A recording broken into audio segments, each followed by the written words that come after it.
Welcome everyone to the 29th One Nation, One Planet, One Race for World Peace. It's Tuesday, February 27th, 2018. My name's Rick Crammond. I'm your host today, and we'll have Caroline Kesh of the Kesh Foundation available to guide us through today's teaching. And I believe she's ready to begin today's festivities. Are you there, Caroline? Yes, Rick. Hello, everybody. Nice to be here again. And yes, we are ready to launch. I asked Flynn to pass you a link for all of us to listen to something we have heard so many times. But it is different when you play it as an intro and everybody's still walking in and trying to do and get ready, than actually paying attention as it goes from the beginning till the end, because there is a lot of information in there that we can open up to discuss. If you can go ahead, Rick, that would be very nice.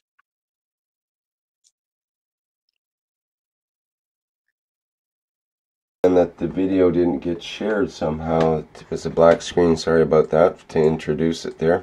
I've got the One Planet lined up. Let's play that.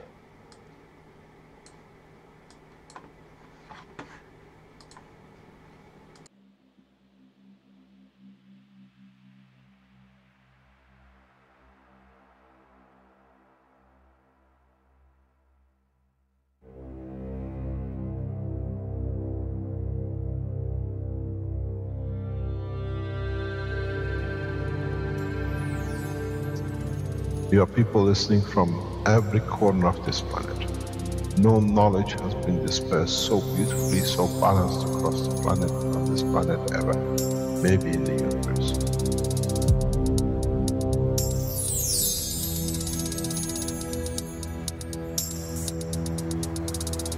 You have the full potential of achieving everything in the universe. There is no need and there is no reason for man not to achieve.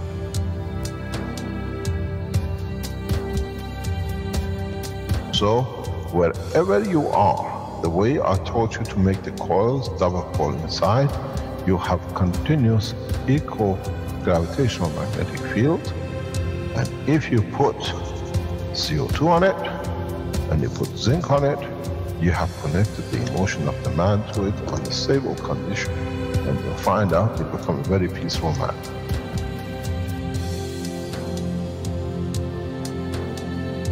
Here, instead of having galaxies and universes and creating connection magnetically, we have used the matter state gravitational magnetic field strength to dominate and dictate the shape of the plasma.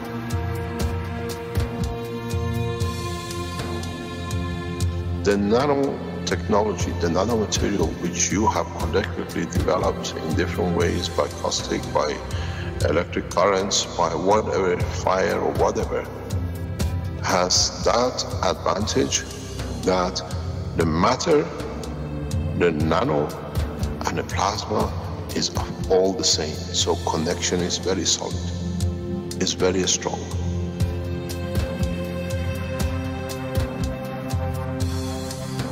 The power of the plasma technology, the way we have thought, is beyond imagination of the man.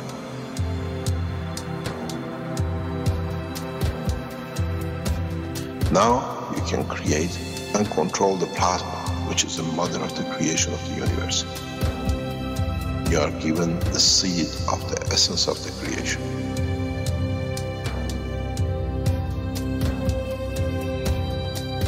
The foundation does not belong to no one and is not made of one anymore.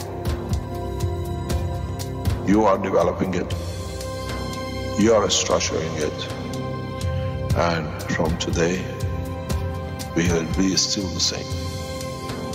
We'll still develop the technology in different names, in different colors, in different nationalities which they do not exist. It is beautiful when we see the Christian, the Muslims, the Jews, and every other belief are working together to build up systems. We have already become one faith.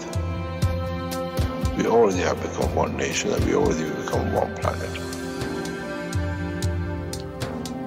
You got to remember one thing.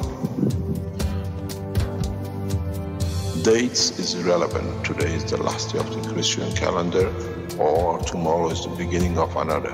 One day is connected to another. We don't stop. We are working around the clock. The Keshe Foundation team is working irrespective of time, position, religion, country. And now we achieve what we set out for.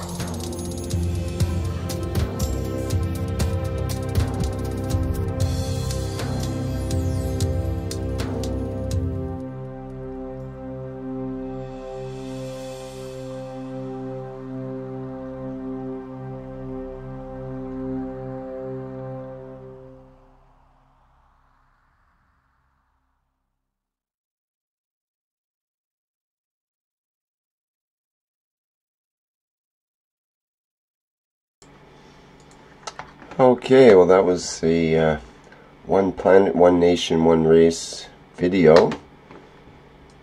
The words of Mr. Keshe on it. Yes, and I found out how much work has gone into this. It is amazing how the teams are working in the background to be able to present this in public. It's really a lot of teamwork and really making sure everything goes smooth and as perfect as possible. As we are preparing in the background to present the charter from the Universal Council, I start realizing how nitty-gritty you have to work to make sure everything adds up and makes sense and looks marvelously beautiful. I thank the teams for all their work and their contribution, because it takes a lot of hours and a lot of expertise.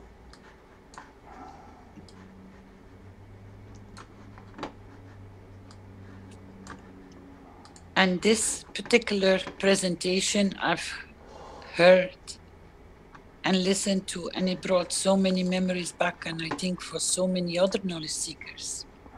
This is not just wordings passing by. It is the meaning that we are already one.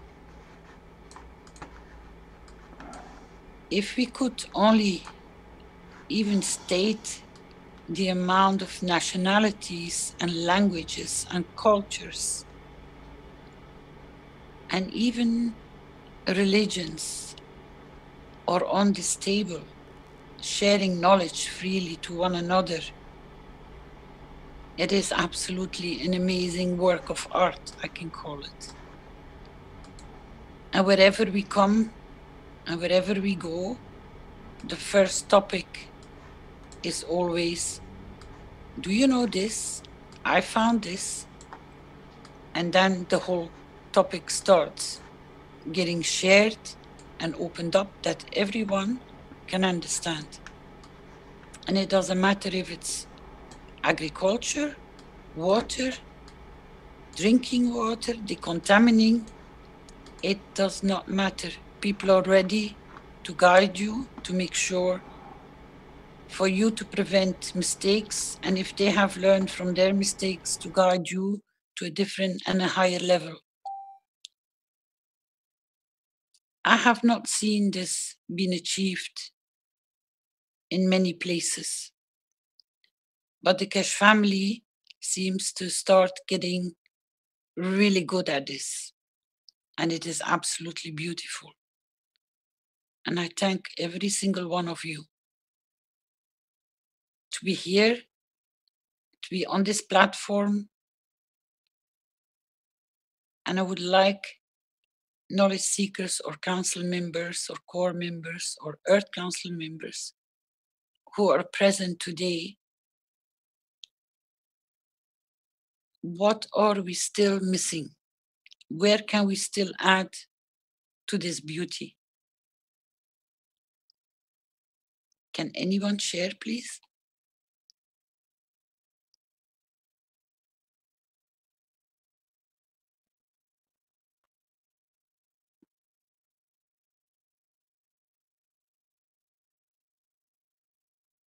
It's gonna be a quiet start, Rick, Yes, today. you're gonna have to encourage them a little more, perhaps. I'll remind the attendees that they can raise their hand, and then we can allow you to speak here at the Zoom. And if people have a question in the live stream, they can put their question in there. This is Moshfik. Can I add something? Can you hear me? Yes, go ahead. So Rick and I were talking about a little bit about music. There will be a little bit of horns and beeping and things like that in the background, but I'll try to talk over those things. But so today, Rick and I had a conversation about music, and I believe there was some talk about it in our previous meeting of One Nation, One Planet, and One Race. And so one of the things is about music is that Mr. Kesh mentioned about the sound being the midpoint between the heart and the soul of the physicality, which resides at the heart, and the soul of the man. And if we go back to another teaching further back, where Mr. Kesh talked about the emotional part of the physical soul and the emotional aspect of the soul of man, there is an overlap, which is the doorway between the two. And the ILS is one of the negative factor that can, that's a negative manifestation of soul's desire to detach. And through this doorway. But as we know, we can use this doorway for other purposes. And one of them being the physical soul elevating the soul of the man, or the other way. Now, music, which is the voice or the sound, which is once again in the midpoint, a point where these two fields of soul may overlap, maybe may help us to find or discover this doorway. And that also remind me of another thing, which is the technique of using headphone to locate the location of your soul in the head.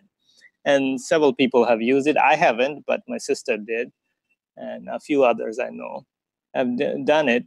So obviously sound in some way tell us that, well, the doorway is close to where our soul is. So in a way, it's pointing us towards that soul of man. So perhaps there is a way we can use this sound to discover a way back, so to speak, to our soul. And so this is something I've thought about, and it does. And there are examples of this being used by some of the schools that are used to train people, which is, some people call them the ascended masters or something. I don't know the exact popular terminology for these, but something along that line. So music has been used. Yes, music has its profane use as well. But those who know how to help access this doorway to the soul, perhaps the sound, voice, singing, many of the other things can help, as it's located in the midpoint between the two, to find us our way back, or help us at least give some hint that, well, we have to walk this way to get there. So let's start with this, and if anybody has any other thoughts along this line, that would be great. Thanks.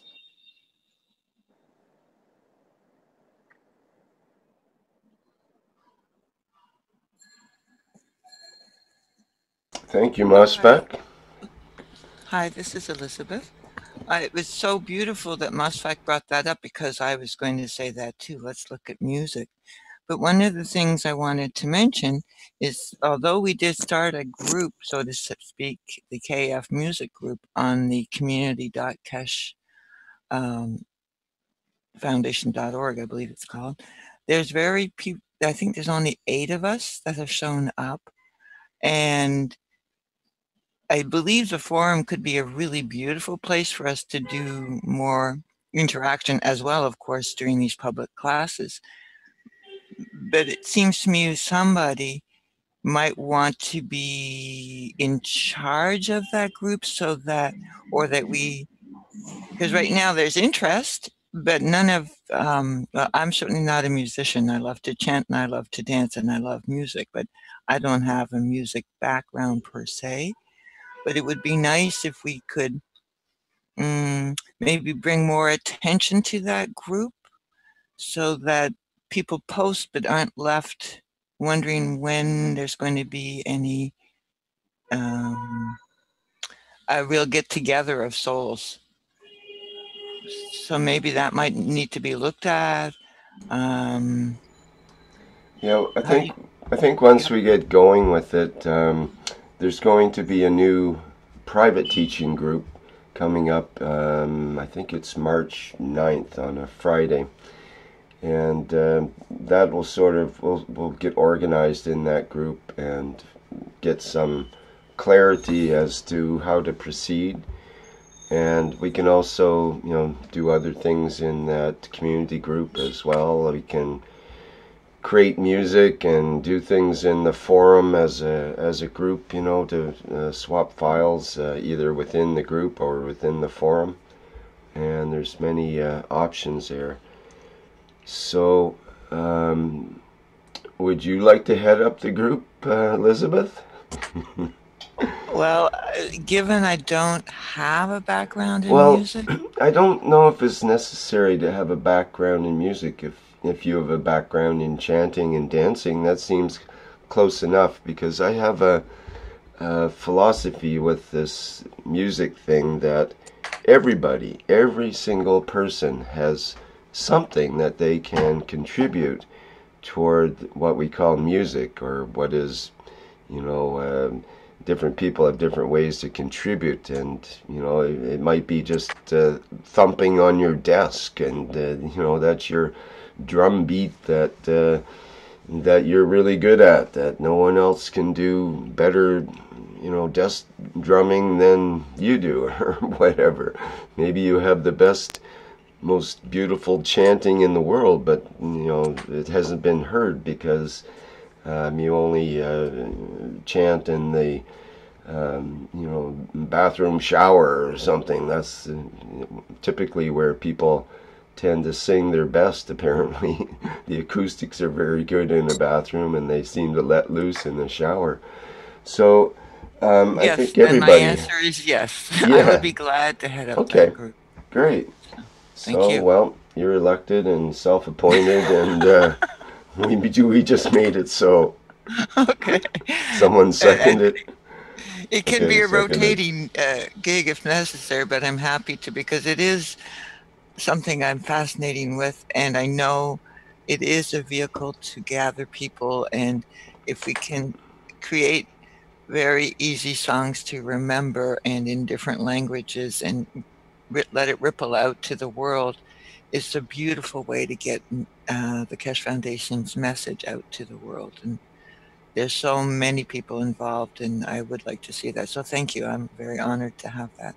position in this moment. Thank you. Excellent. Okay, thank you. Mario, of course, had his hand up there, so we should allow him to talk, being our main musician interpreter. I'm going to promote you there, Mario. And I see Estella has her hand up too, but let's hear from Mario first, perhaps. Oh yeah, okay. It took a second for me to switch.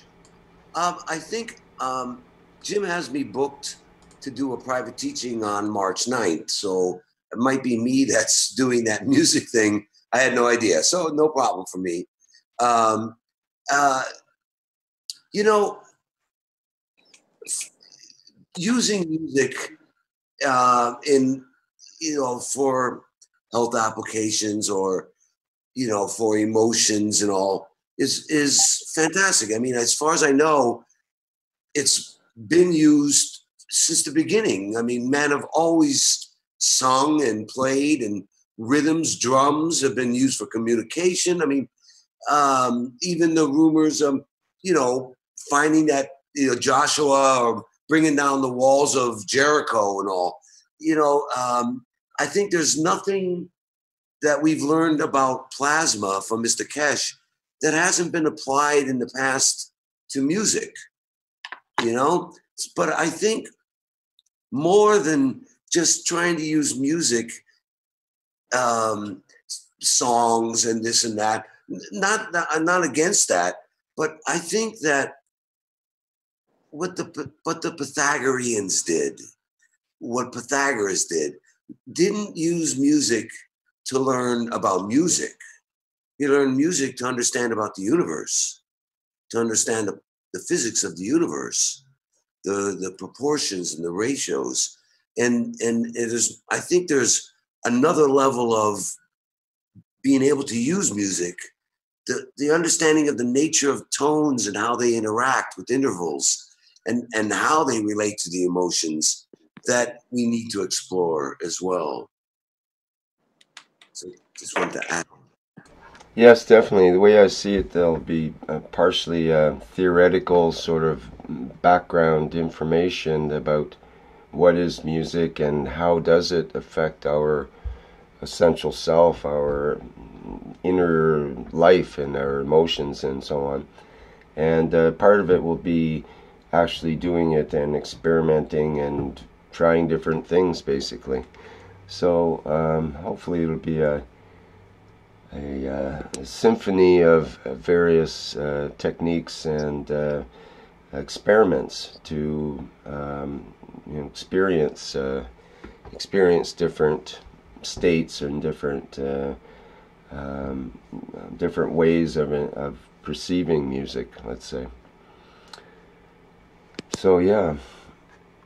Yeah, you know, very interesting that I was just watching, well, I guess earlier today, some going through YouTube and looking at harmonic resonance and mathematics and music and mathematics and music and geometry and all this stuff, because, you know, I have an interest in that. But a woman was giving a lecture and she said something very interesting, which is, I think, the point I tried to make a number of times. She was saying music is a way to calculate mathematics without actually doing any of the mathematical formulas. That you can reduce by using intervals. Instead of a 2-to-1 ratio, it's an octave. So you don't, or 4-to-2, or 3-to-2 is a fifth. So you can do math without math. And I really think that mathematics, and in fact, I know it, I'm sure, 100% sure of it, because that's kind of my background. I've studied the history of that. The mathematics was invented more or less in the Greek times. I mean, arithmetic was always, of course, used, but what we call mathematics comes from the Greeks using the flower of life and the harmonic overtone series that had been around forever. I think the Egyptians, the ancients at the Greek time, the ancients used a compass to do their measurements. And they would always, and then later when Pythagoras comes along and he invents mathematical formulas such as pi, well, of course, anytime you lay out your building design for the pyramids or for the Sphinx or whatever, and you use a compass, then you're going to find pi in it. And you're going to find the golden ratio in it, because they're not using mathematics. The mathematics comes later, if that makes sense. And I think that, it confirms what Mr. Kesh has said. You cannot use mathematics to understand the workings of the plasma. But I think you can use music. You can use a compass, flower of life. Yeah, I think that's the tool. We need to learn how to use that tool correctly. It's a little very good. No, that makes sense, Mario. Definitely. Like any tool, a tool can be a useful tool, or it can be a weapon or an object of destruction in the wrong hands. And so the same thing could be said of music, I suppose. And the way music is used in our society is often probably not in the best, definitely with not the best intention. If we look at most music is designed to make you buy things out in the marketplace.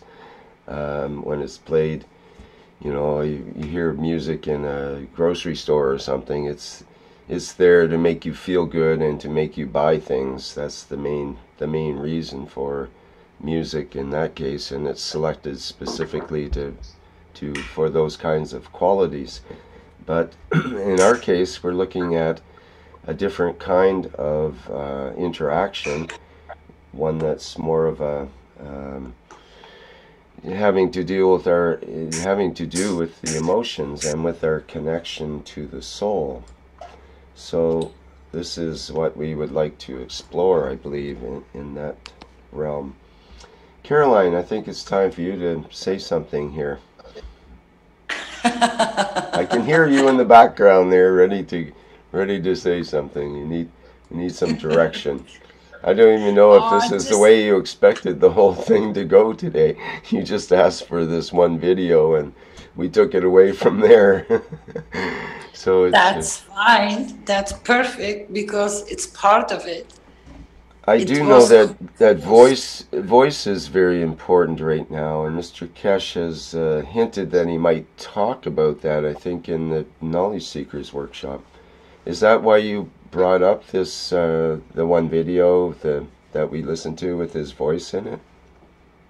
There are a lot of aspects which are in the teachings, which if you actually analyze what he said in this, that was said how long ago, and from where did they take most parts, because this was assembled.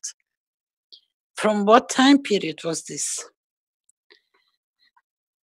Then you will realize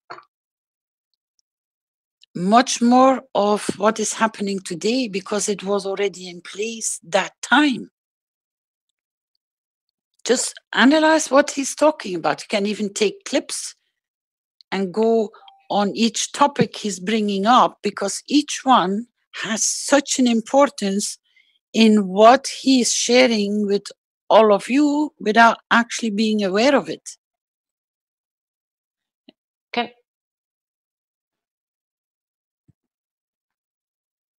Yes?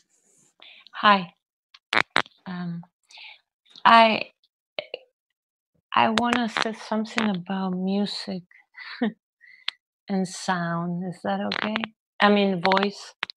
Just say who you are there, Estella. This is Estella. Thank you. Estella, I live in America, but I'm in Argentina right now. And a long time ago, I've been I've been experimenting with voice and sound. And I have in my hand right now a book. It's about human tuning. It's all about using forks. And I got this because physically I didn't feel good, and I was using a specific tone of a frequency and put it in my bones because it helped me with my inflammation. So I kind of discovered that the sound was helping me with my body. And I'm not a musician, okay? And also at the same time, I just enrolled in a class. It's Fundamental of Music Theory in the Coursera, which is explain about music and the part of music, because I wanted to sing. And then I go back to this John Bialyeu, which is a pianist and wrote a book. And he talks about also the voice and how you can use the voice to tune your body with intentions. And also with some friends, we experiment doing healings with intention in our body just by singing and putting the intention to heal the body, and it works. I just want to share that. It's not, but basically what we are right now is when you put your intention and you connect to your inner core soul feel, the voice comes connecting from the inside, so it's really powerful. And also letting go the shyness, you know, when you're shy, it's like let it express your voice and with full breath, with no fear. It's beautiful and it gives you a really nice feel. That's so far what I've been doing. Well, I missed the video. I just came in a few minutes ago, so I don't know what was shown on the video. But I had asked Mr. Kesh. The video was just the One Planet, One Nation, where Mr. Kesh has that sort of echoing voice with the background music that we used to play on the Knowledge Seekers workshops. It was just for the audio, not the video part. Okay. Yeah, and he explained that we have the full achieving in our hands, and explains about the gangs and how we can balance our emotional body and reach peace and reach our full potential, and our nanoplasma, like when the connection of the fields is strong, and we have our power is beyond imagination, and we are creators because we have the seeds, the foundations or seeds to create. So, yeah, thank you. That was the use of the introduction for the Knowledge Seekers workshop, I think, last year. Or okay. Now, talking about the voice. So okay, so I know what was said there. Thank you. I asked Mr. Kesh a few weeks ago, and apparently I opened, or he didn't want to open a can of worms, but he did mention about voice box, if you remember, where the soul of the man and the soul of the physicality, the fields of these two interact, is at the voice box. What that means, I mean, I really don't know, but that is not a coincidence about how the voice and singing and the tones, you know, at least. What do you mean, Mario? You didn't understand. No, I mean, I've been trying to understand how we've gone from a spherical ball of fields, to this sausage. And that's what I asked Mr. Kesh a few weeks ago. And he explained it that where the lower jaw is where we've opened up. He explained that actually last year, that we're a sphere, but at the lower jaw, we open it up and it becomes a sausage where the digestive tract is. which is what keeps us in the physicality, I guess, the food and all. But no. That's a different one. Yeah. There is only one canal which passes through, one tube which passes through our body. That's from the mouth to the anus. And the Right. food goes through it. And through this, the minute it hits the mouth, it gets converted into GANs. And from there on, because it becomes in a GAN state, your body is ready to absorb each field strength which you have allowed to go through. And because you don't absorb anything through any wall anywhere, it gets discharged, but with any more fields left, except for the ones get deposited in it which you don't need or which are too much. So your body is in continuous readjusting itself in field strength. Now, music, with what Estella brought,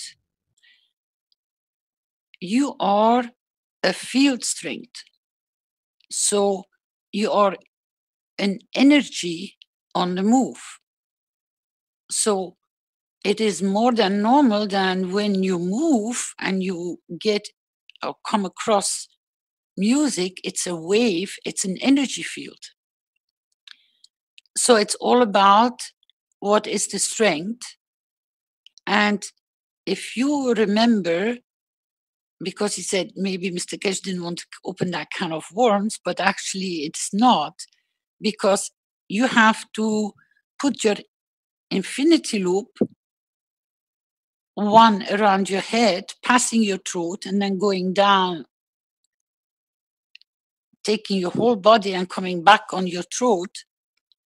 That's where you can release the energy, because it becomes in a matter state. Because the minute you express a word, it is gone in a matter state. It's an energy field strength which you have released. And he explained it very nice. It's like your physicality and your soul are rubbing just exactly on the height of your throat, which is the crossing point of the infinity loop.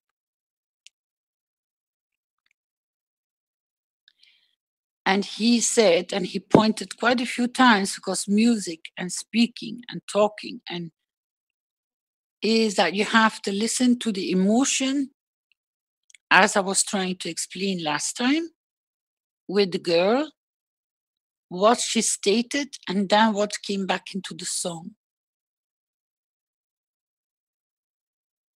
So the dynamic is, you can't create a voice if you don't use those two fields to be able to produce it. Because if you even look how your voice box is created, it's not just one simple thing that is not moving. It is dynamic, which means if you look at and you understand the ganses, you got to create a dynamic field. So people which are in certain tunes and certain heights and vibration and energy, that's why we all speak in different, you can call them mathematic, you can call them tunes, you can call them vibration, you can call them field strength. But actually, if you go to the essence of it, it's a field strength.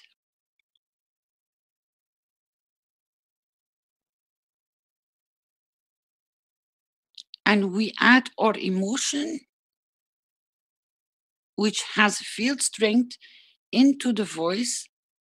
And that's why when you're angry, everybody will know.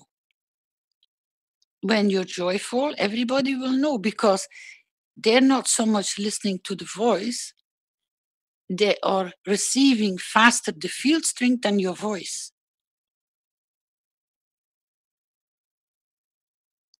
That's why the lady and the gentleman last week said, I didn't even speak.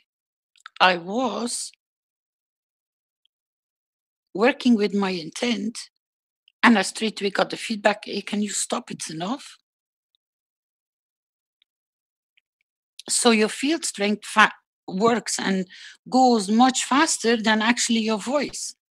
They already received the message before they even can hear your message. Because all of you know, when you're asleep, if somebody walks into the room, you will know. Because as Mr. Kesh said, your soul never sleeps. So it's always there, it's always present. That's why you sense things before you can see them or before you can hear them, depending on your field strength. If this is on a higher frequency to receive, yes or no. Some people are numb to it or don't feel it or don't hear it. But majority of people can go and remember what are they sensitive to. It's not there, but you already sense it because the field strength moves faster and travels much faster than what you even gonna try even to say. And if you notice, if you try to warn somebody for something that's about to go wrong or happen, you will see, if you're really attentful in that moment, they will react the minute you think before they can receive your words. And this is what Mr. Kesh is trying to get us all to the level of working through the soul, the field strength. So if you're a bundle and you know you have a certain amount of capacity and you know that you can model it like a plasticine or the field strength, you can use any kinds of examples for people if they can't understand field strength, and then play with it. That's why I keep on trying to ask people to close their eyes. Where are you? And what you create in your mind, you're there instant. So you don't need to move to be there to achieve. And that's why your emotion attached to this intent travels with it in your field strength. And that's why music is so powerful. Because it's not only going through your body, it travels right across all the universe. Even your voice is traveling through the universe because it has no walls to stop. Because it's a field strength which just carries on traveling. It's not because you can't hear it that you don't receive it. Because if you go back to the teaching of Mr. Kesh when he explained how a soul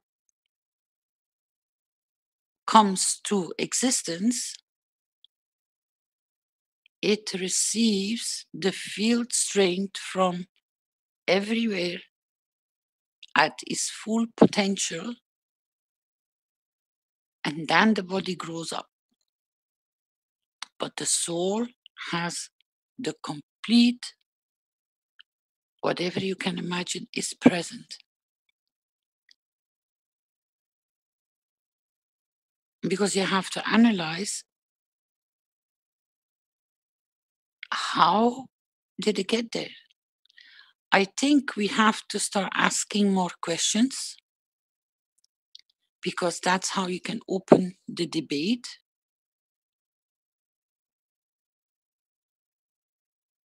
Because that opens the thinking tank, as we say. And that gives so much more opportunity to reach so many more people Because if you think that your thinking tank stays with you, no.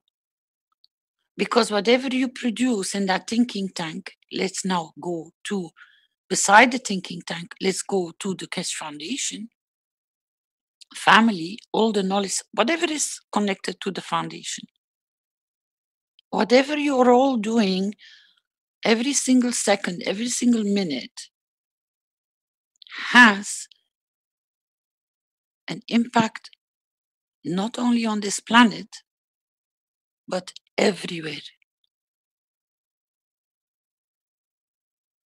Because you're those moving magnets.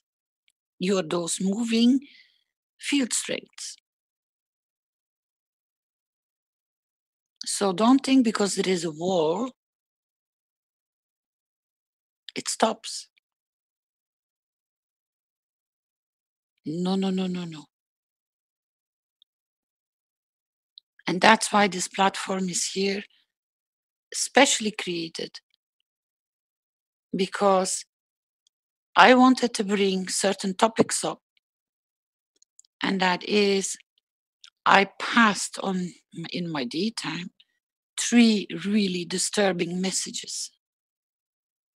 And because we know we have made that difference before, I think it's time to unite again, to send our field strength to support certain people around this planet which are really going into a very bad position. And that is in Sudan.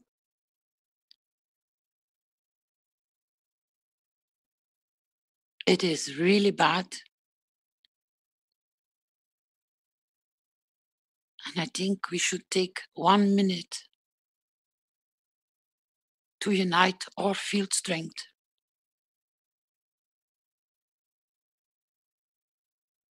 To send all our love and all our care and all our strength,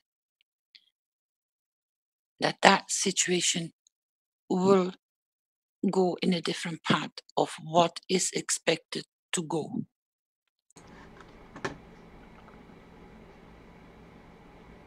There are 5 million people on the brink of starvation. And then I saw before that in Italy, they are literally throwing food in containers because they have to create that kind of condition.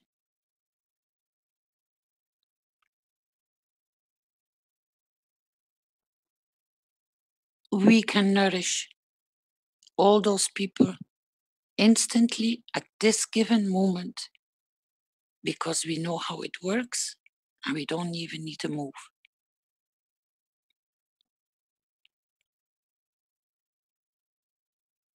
Because we are not bounded, we are not restricted, we are unlimited in our giving and our intent.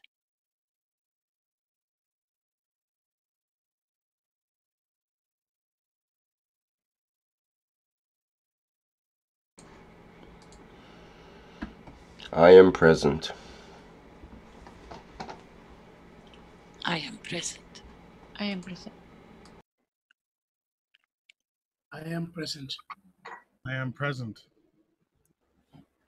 I am present. I am present. I am present.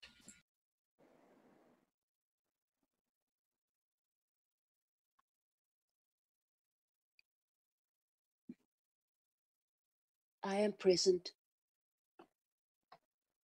I am present. I am present. I am present.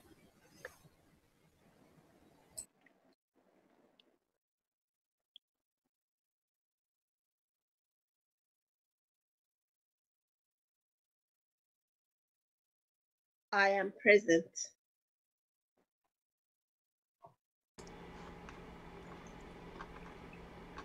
There's a long list of those in the chat that also say they are present.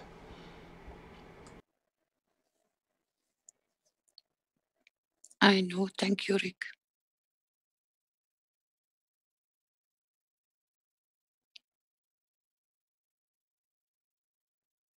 please, in the next few days, put it on a note on your computer.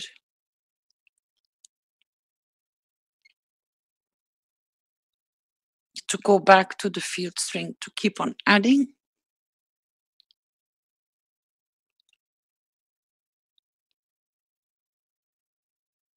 We once brought already a lot of change in a condition like this.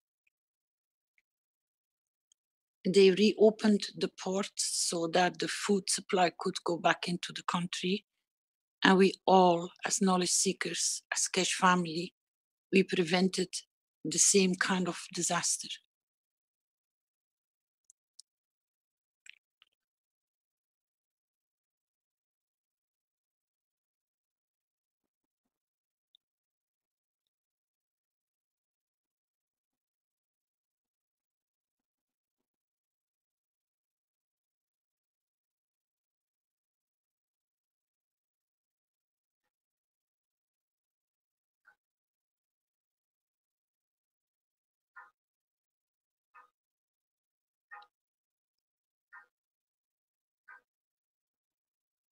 Then I want to wish to bring another topic which passed my view, to increase our attention to certain organizations which are shipping loads of weapons because something is getting created.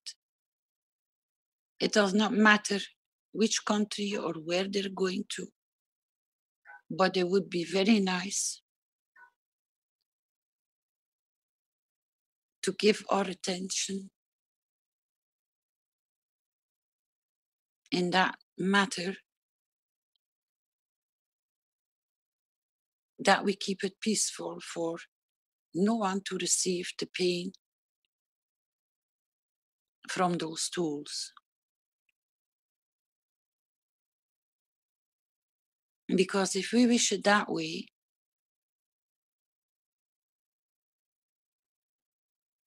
we change the course through the energy field strength.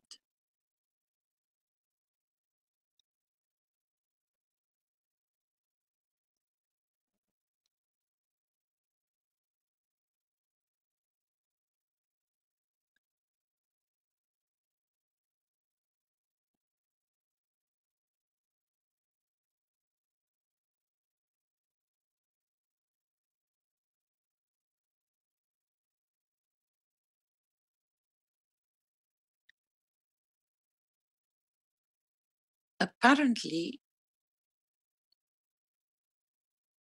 people can look it up,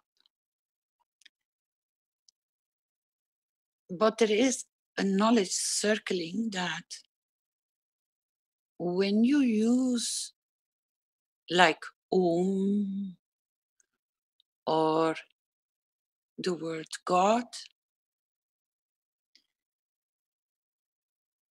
and most probably people can test it out, that it has a huge field strength.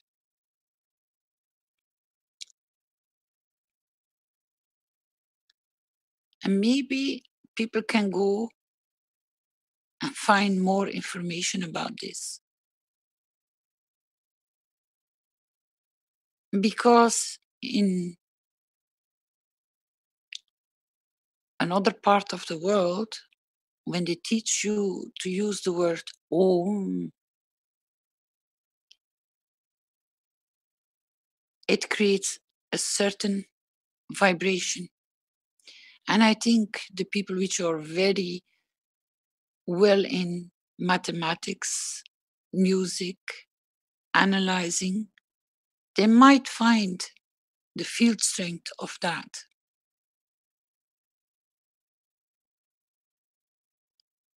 Because they say if you repeat it quite a few times a day, you hold on to that kind of field strength. So in so many ways, your body is kept in a higher field strength because you apply the dynamic, and you are tuning yourself, as Estella was bringing in such a nice way, that it has effect on you.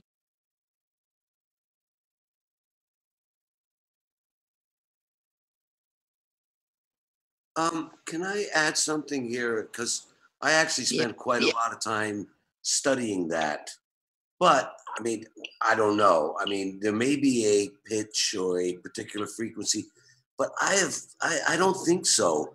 But the idea of it, if you think it will work, that works. Not so much finding the pitch of or definitely not 432. I want to one day I'll show how misunderstood that frequency thing is. But I don't think it's your emotion, like love. I mean, everybody has their own idea of what love is, but whatever that is for you, that's the high level. I think it's the same. I think there isn't a pitch for it. I'd like to just interject here. I clipped out a cartoon a couple of days ago that would be really appropriate. I can't show it, unfortunately, because it's a copyrighted cartoon, but it illustrates exactly what we're talking about in a way. I'll tell you what the cartoon is about and what it represents. It's got this guy sitting in a field, and he's in sort of a cross-legged position, and he's doing the Om chant, and the cartoon balloon with his voice says O O O O O O O M, like Om, like he's oming. And in the foreground, there's two cows that are talking, and one cow says to the other cow, "Some holy man, the dude's got it all backwards." So from the cow's point of view, he should be saying moo, not om. So they think he has it backwards. So I think that's interesting that it worked for him. Like Mario said, the oming is working for the human, but it may not work for a cow.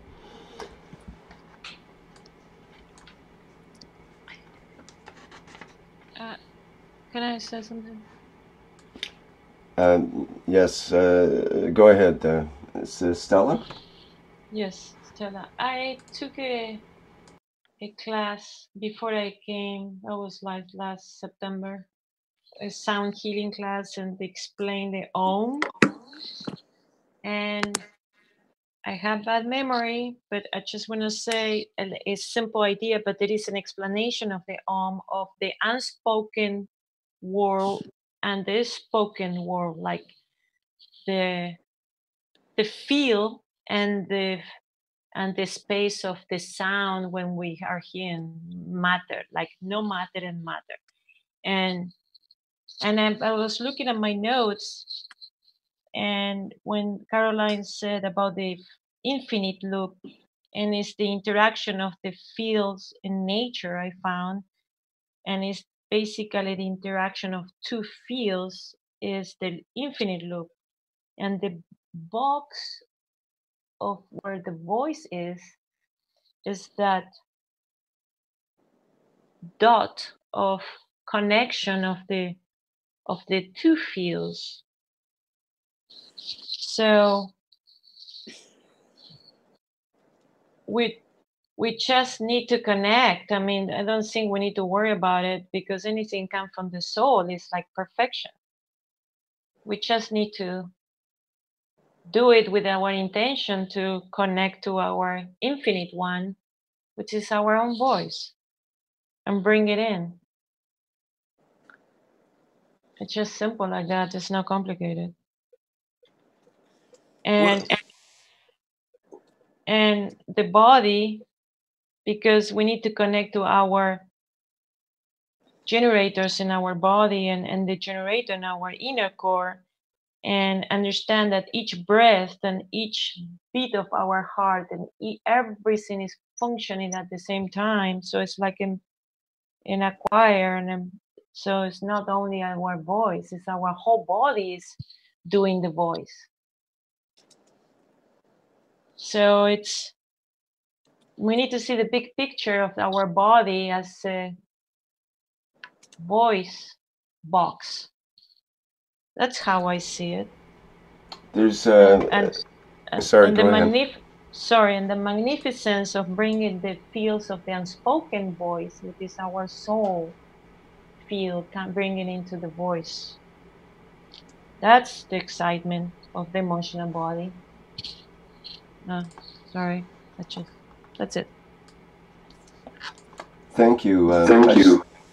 I just wanted to mention a comment in the live stream from Ursula. It mentions somebody, Greg Braden, shows how 3 Japanese doctors healed a woman with a tumor with their voice sounds and intentions. The tumor was gone in a few minutes. So this is just an example of the power of the voice, but it's not, like we were saying, it's not the voice, it's not the actual sound or the voice, it's the fields actually that are the that come before the voice that are actually doing the work, I believe. Yeah, exactly. In a way, her voice, or the sound of her voice, is like has been talked about with Caroline. It's the leftover. It's the residue or remainder of the fields. It's not the thing itself. It comes once removed in a way. We need to understand that the voice is not only at one level. We are multidimensional levels. So the voice, if our perception comes through our ears, but also your skin feels the vibration. So the sound is not only it is not dimensional. I think it's multidimensional in terms of how we perceive the sound.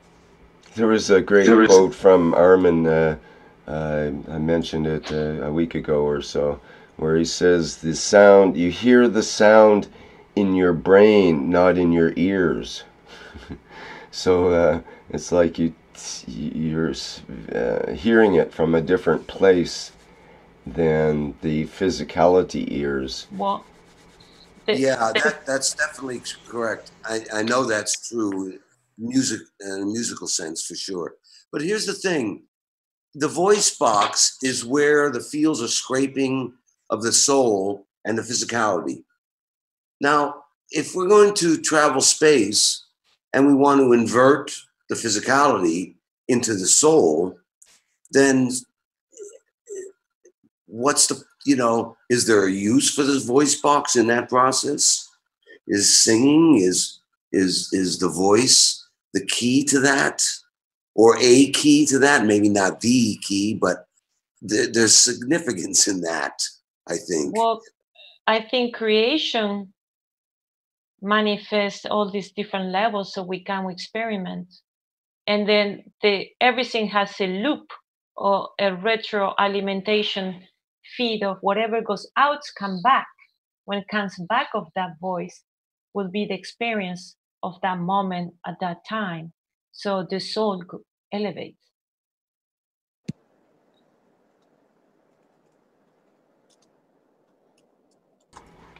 I have a question, please. Go ahead. Yes. Is that Jalal? Hi, Jalal here. The voice box, isn't that due to the physicality, interaction between physicality and control by emotion?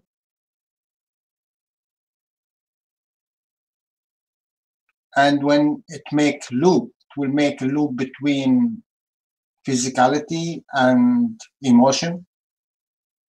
That's all? No, I don't think so. I'm pretty sure Mr. Keshe was pretty clear. The soul field radiating out as a sphere.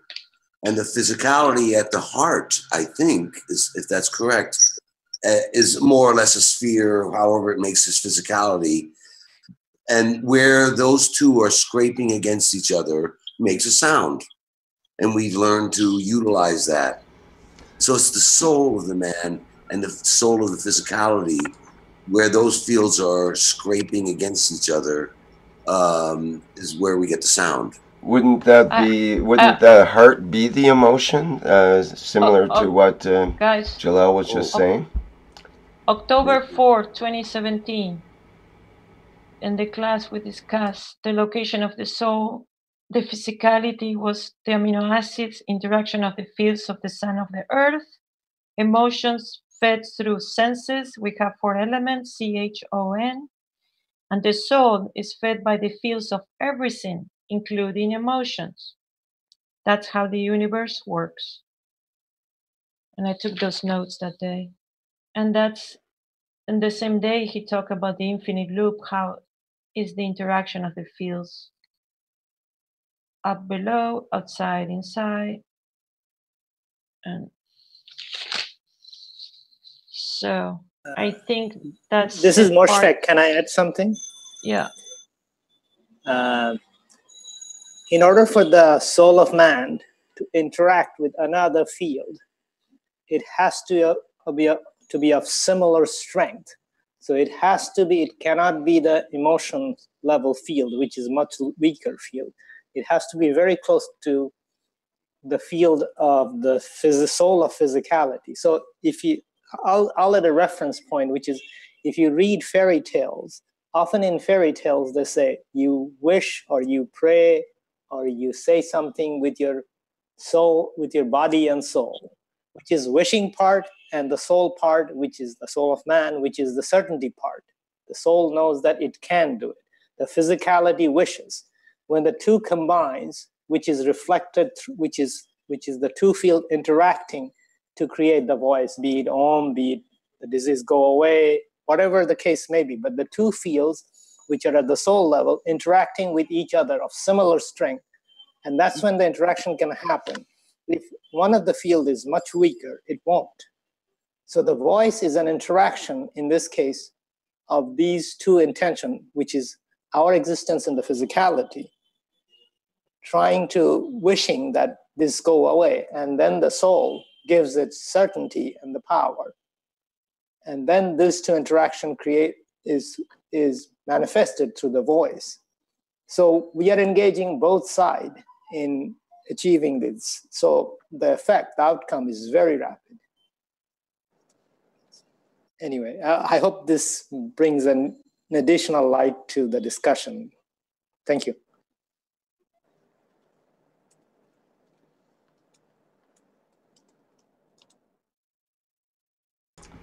Thank you, Moshfek. Is there anybody else that would like to add something at this point?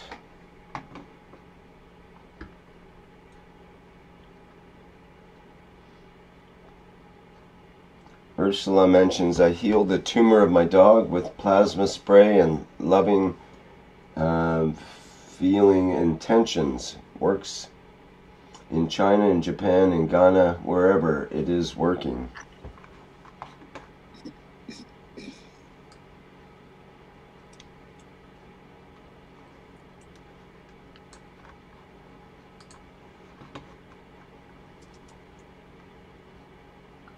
So does the emotion have a soul, or is it the soul of the man and the soul of the physicality in the heart? But the heart is half emotion and half physicality. So is that the soul of the emotion, like Jalal was saying?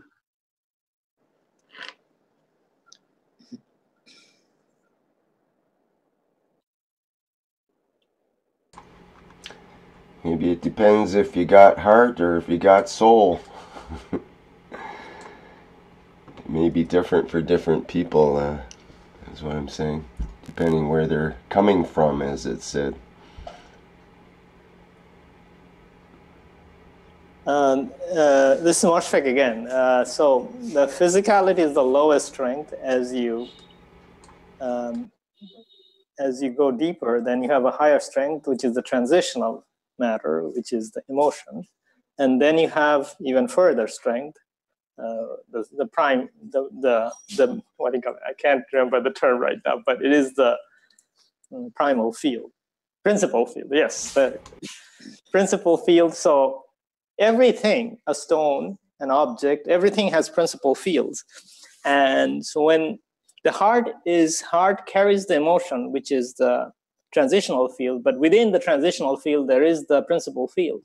So wherever there is emotion, there is the soul driving that emotion, which is the interaction with the physicality and the soul. So emotion is a manifestation, it's the transitional part. So it's there. And once we can make the direct connection between the physicality and the soul, then we have emotion, but it's balanced. And this is what all these saints or people who strive to become mystically enlightened, they try to achieve this balanced state through meditation or whatever the means. I mean, there are different techniques, meditation being only one of them, one of many. So once you have this principal field and the physical field operating in harmony, and then you have your transitional field is there, but it can manifest, but it is at a very controlled fashion, which is what meditation is you're trying to reach a balanced point where, once again, this balanced point, or the point between physicality and the soul level. So this midpoint is a very interesting element. Mr. Sakesh talks about it in various ways. And once we know how to identify, or perhaps have a more clue of how to use it and being more balanced. We all talk about being more balanced field. Then this connection is there. The doorway is open, as they say. The doorway to heaven, or whatever one may call it. There's different words for it. But in healing operations, like saying Om or that chanting exercise these doctors did, they momentarily opened up this area where this interaction was very strongly operating. So the effect was immediate. And those who are used to operating that way, and they can do a lot of things without displaying much in a way. So there is no emotion, not much physicality, only the soul operating at a very high strength and making things happen. And I can tell a story. This is actually a kind of neat story. It's about the story of a martial artist, and he was getting trained, and he achieved mastery of it. And one day he was walking down a busy city at night, and down the road in a busy street in some strange city, and there were some bandits who were there, and they attacked him, and he was skilled enough to defend himself very easily. And then his training went on. A few years passed. He found himself in another city in a similar situation, but this time there were a few others in his neighborhood who were attacked by these bandits. And he was much more skilled than before. And he could easily defend these people, and everybody was protected by this single guy who was very capable. And his training went on. Many years passed. Once again, he found himself in a similar city.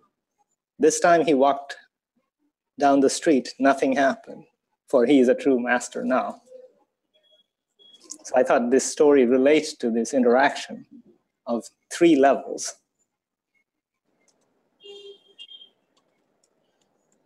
Thank you. Rick. Hello? Rick, can I ask something, please? Mm-hmm. Can you bring up a Maghraf picture? Yeah, I think so. With the three stickers showing inside it? A cutaway view of the MagGrav unit from the Keshe Foundation.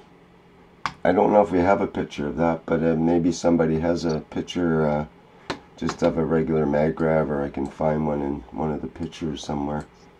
Because it's not coincidence that what we taught today in the morning as a private student and what Caroline brought up, there is some connection.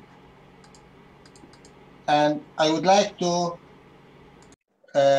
put my point of view here.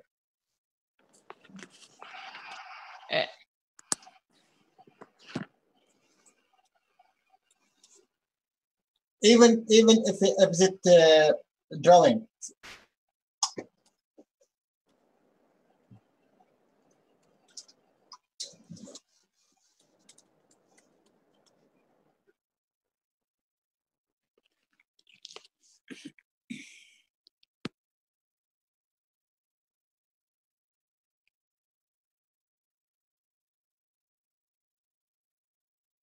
Vince has supplied to me. Let me just get that set up.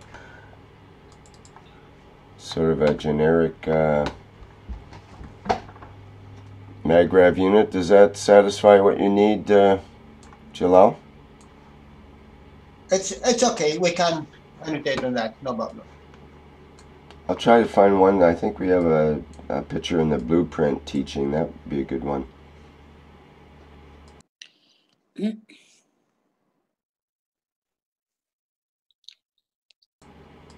Can I annotate on that, please?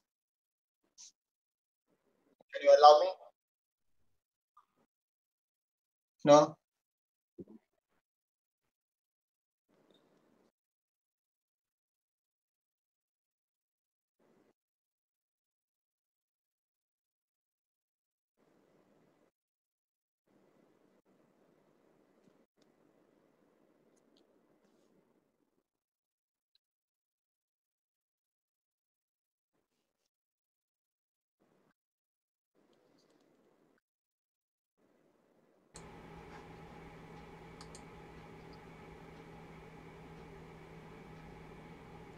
Hello, Jalal? Yes, Eric. I think I can. Okay, great. Okay. You see the first MagGrav here and the second here.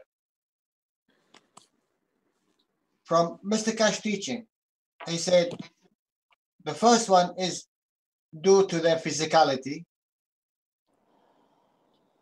Second one is the emotion. And the third one is the soul. Let us leave this one here. We don't need to interfere with that one. Between this one and this one here, sorry, between the two here, there is a gap. And between this one here and this one, there is a gap. The first gap, if we are saying the first one down is physicality, the highest in physicality reach the lowest, let's say, in emotion. So what that mean? If you want to connect the first one to the second, you need intermediary between them. So in physicality, what is the highest part in physicality, which is intermediary with the emotion? It's the heart. He can play a big role in physicality, and also it is between the physicality and the emotion. So for the physicality, the soul of physicality, that means the highest in physicality is the heart. So here, between the two, sit the heart.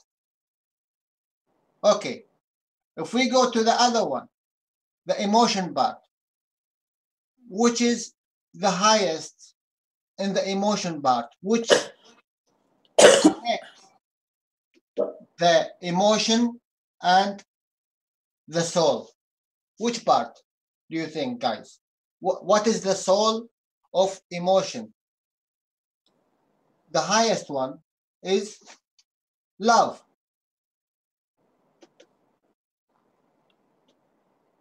I don't have mouse, so I must tap here and so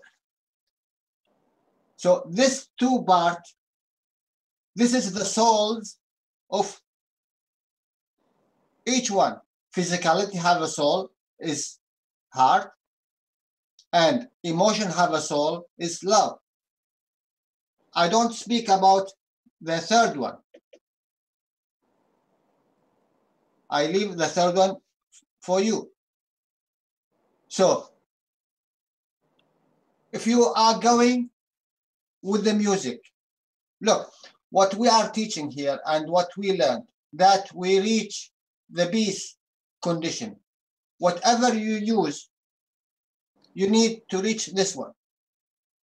So which part in this stickers, and this stickers, as Mr. K is saying, is confirmed that it's your body, confirming that is your solar system, confirming that is your universe.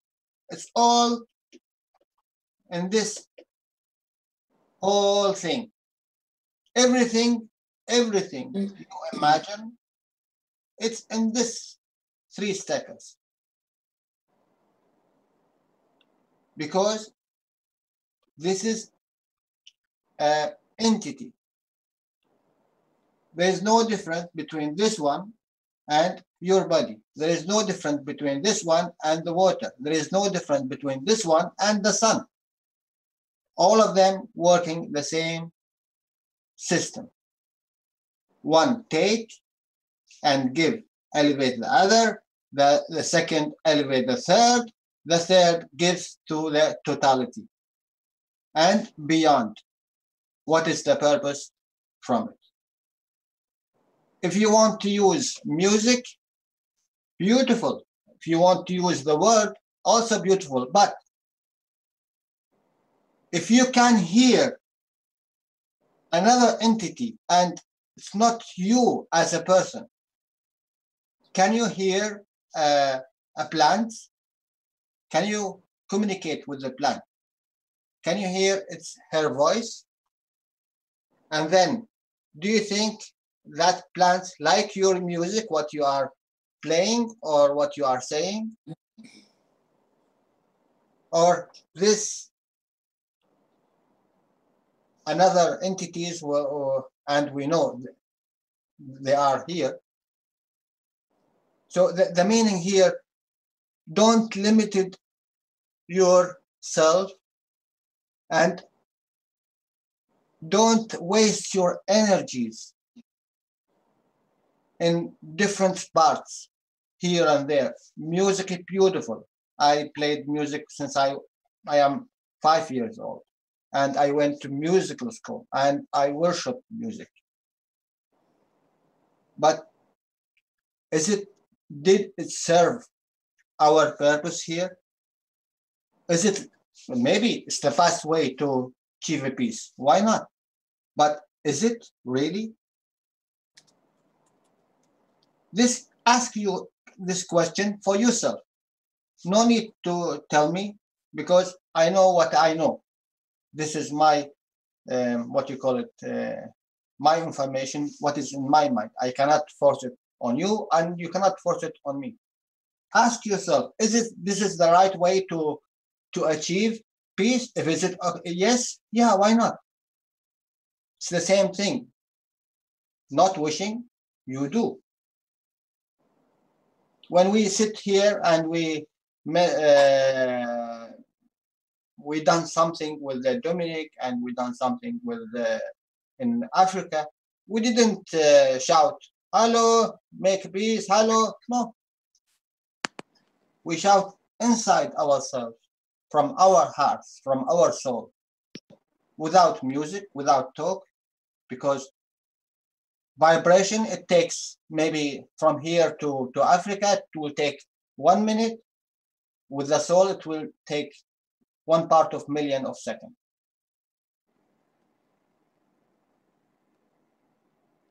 Thank you, guys. Thank you, Rick. Very good, Jalal. Thank you for that input. Caroline, do you have something you'd like to say about that, perhaps? It is beautiful explained, isn't it, Rick? Very nicely done. Very simple and straightforward and clear. It is beautiful. Sorry, I didn't tell you to take 5 minutes to drink coffee. No. Yes. I watch a person who record plant singing with a specific instrument, and they sound like a crystal music, very beautiful. And yeah, I think the soul communicates through sound, and when we do that interconnection of fields, that's how. But if the emotional body is not balanced, it's hard to reach, to open the door. And that's where the environment is crucial. And with the gangs, help us to balance and harmonize the emotional body to be able to reach the fields of the soul of the man. And I know that because all my whole life I try to find a way to do it without the gangs, the zinc especially. So I think I want to say thank you to everybody. This is beautiful. Can I add something here? There's music that's at the sound level, at the matter level, within a certain hertz. This is not the music of the spheres that the ancients spoke about. The ratios, the proportions of the harmonic overtone series is infinite. It goes in both directions. It's not, when thinking about music, I think it's a mistake for us to think in terms of singing and playing instruments at this particular level, at these tempos and these frequencies. It's the music of the spheres. It's the harmony of the universe. It applies at every level, at trillions times trillions times trillions of hertz. And vibrations per second is irrelevant in the universe, but an octave exists everywhere, double a vibration rate. And I think Mr. Kesh has said this very early on. The plasma, all the plasmas, my understanding, has a heartbeat. And that's the frequencies. It's there's the heartbeat of the Unicos, of the creator. He's got a heartbeat. And twice that frequency, 4 times that frequency of beating, and 3 times, or 3 to 5, 4 to 3, and so on. These ratios will harmonize with it. And that's... But you have a drawing right there in front of you. They show the generators.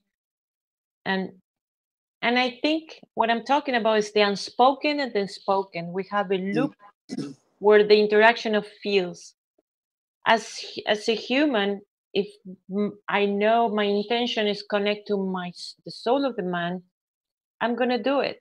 And I'm gonna not question myself about all the theoretical aspects.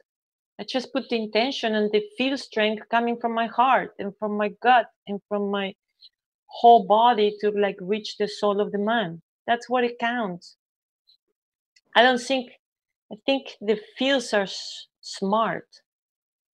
Well, no, I think that's what I mean, is that you don't count it as mathematical numbers. It's a connection. It's a connection. Yeah. But those are harmonies. They do have ratios. But you don't count. When it comes from the soul, it's perfect. We don't normally consciously, or we're not normally consciously aware of the ratios is the thing. The same as we're not normally consciously aware of the ratios of the dimensions of a person's face. There's a whole science behind the ratios of a face. And that's why faces will be pleasing to us or not so pleasing. We get attracted to a certain face, basically, because of the ratios. It's directly related to those ratios. And we're not normally conscious of, oh, I really like that woman's face because her nose is in the exact ratio of her eyes and her cheeks and the ratio. So the more we get into thinking about the ratios, we miss the actual emotion that's attached to that response, and we would miss the opportunity of seeing deeper into what those ratios are in terms of instant response rather than theoretical. So I know that that's what you mean, Mario, because it's kind of this dicey line between, because we're using words to construct these ideas and concepts which are actually all once removed from the actual thing itself, and which is the case with music and all of the physicality manifestations, basically. Well, but it's sort of like your brain is doing the trigonometry. It's doing the math. Right. It's doing it automatically. But it's all in the moment. There's no. It's a linking of the harmony. And that's why somebody is attracted to somebody and not attracted to somebody else. You might think somebody's beautiful and somebody else thinks they're not so beautiful because they just don't have the same, they're not in tune exactly the same way. So the ratios are actually, in a way, different for each individual, or it's personal in a sense, but yet there's universal ratios at the same time. So it's a interesting way to look at it. Basically, golden ratio applies to everything. But how would one person think that someone is attractive and someone else would not think they're attractive? Like, look at different cultures or different sizes of people, for example, and different generational things and so on. Why is it that, I mean, we do have certain things that are almost what we call universal beauty, but that's not even universal because each culture will have its own, viewpoint of that. They may not think that what we think of as somebody who, won a beauty contest or something in the developed world may not be the same perspective from somebody from some other point of the planet that they think a different look is beautiful, and to them they can't understand why we think a certain stereotyped look is beautiful. And even that is questioned by the people that are doing the whole beauty thing to start with now and so on. So as they say, beauty is more than skin deep. And what is underneath? What is the trigger and constructs and so on that are involved with that? Well, that's easy to understand when you look at music. In other words, part of it is cultural and part of it is ratio based. It's out of tune. It's out of tune. But if you go to Chinese music, to traditional Chinese music, they're actually playing with the correct ratios, but in a certain scale that Westerners are not used to. And even to us, we're so used to the temper tuned that when we hear natural tuning, we will go, wow, that sounds flat. It's not flat. Our tuning has become off. So a lot of it is culturally based. But at the end of the day, when you get right down to it, it's the same ratios. But, and also you're a complex chord. You're not just a note. You're a symphony. Actually, I think it's a field strength. It's not. Well, it's all about the field. It's all about the field strength. Yes, but there's not just one field strength. But that's the whole point. It's a whole symphony of field strength because, like the human body has this, like we were talking about.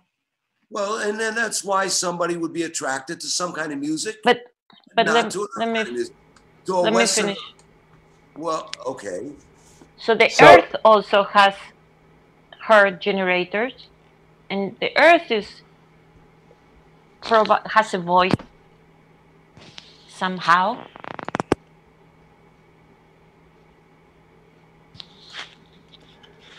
So we need to see in the big picture. It's not only the humans, It's just now discovering how things interrelate, how the fields connect, and how the field strength is generated. The more connected we are, the less connected, the less field strengths, and the ratios are not good, and you're not manifesting this beautiful proportional body, because your emotions, because there is that, there are things to heal and to balance. So the field strength gets better and proportionally. It's all a big composition. It's like a music song. That's how I see it. If I was saying, if you grow up listening to traditional Chinese music, it sounds harmonious to you. It invokes emotions of love and all the rest in the heavy Chinese opera. There's deep levels of understanding that Chinese people can relate to. But if you're a Westerner, it's like gongs and weird sounding instruments, and you just don't find it attractive. But the ratios are still the same harmony, just different intonations, different positions. No, it's all. So one question that comes up, Mario, when you bring this up is there objective music? Is there something that is universal that will tend to elevate or tend to have some other effect that we can more or less guarantee or be sort of consistent with? That would be, absolutely. The octave. The octave is universal. In the Chinese, they will have an octave. It's in tune. It doesn't matter where you go. They can divide the octave in many notes as you want, but the octave will always be in tune with the same comma everywhere. So there you go. And the fifth and the fourth, those intervals, the first, second, and third, the first and second harmonics, those ratios, 2-to-1 and 3-to-2, those are universal everywhere. So a person anywhere should be able to recognize the harmonics of that, whether it's discordant, let's say, or harmonious, and That's we right. we sense that we cringe when something is disharmonious or is conflicting sounds, but we feel relaxed, or we maybe not relaxed is the right word, but we feel positively influenced, let's say, or influenced in some way that's in a positive direction.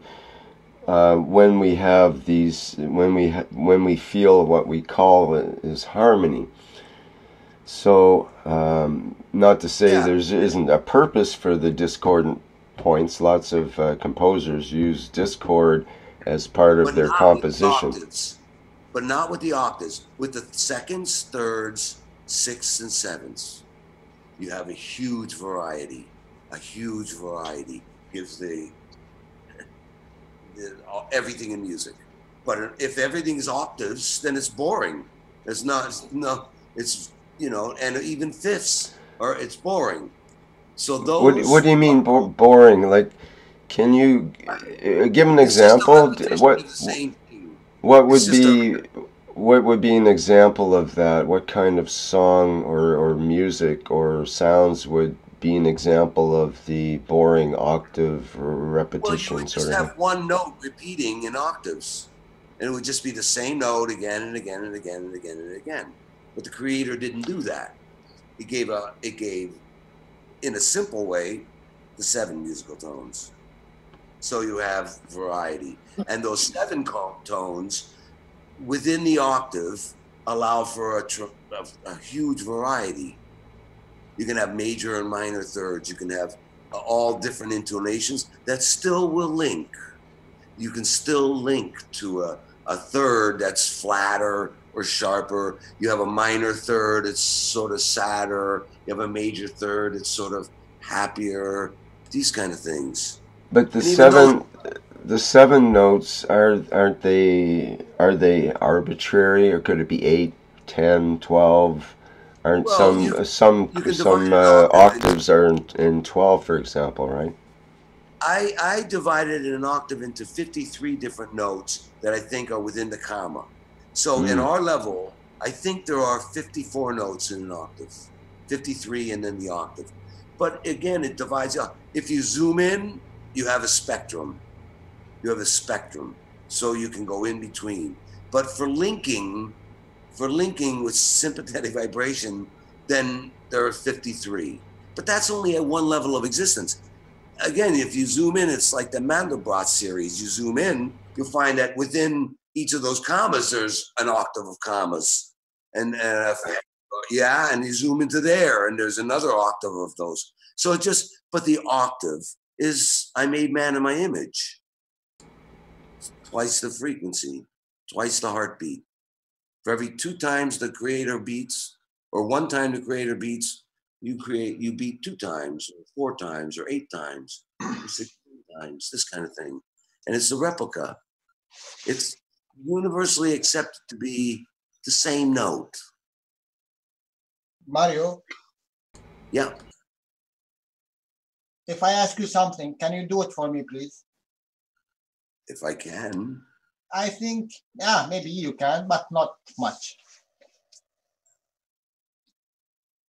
Before you play music, you bring how many creatures we have here? About 1,500 kind of creature, yes? That's what can we notice and what we see. Do you think if you bring this 1,500 creature and put them and you play whatever you like, universal music, you know it? Well, which one from them will come to you? Which one from them will run away? Every single creature in the universe, every creature on this planet, for sure, responds to music. Music soothes the savage beast. Response, yes, but wait. But listen, I can create music in my mind without playing my guitar. And it is the same thing. Entities in the universe that literally can communicate, like we're filtering it out. But if I play music in my mind right now, anybody who in the universal community wants to hear it, they can hear it.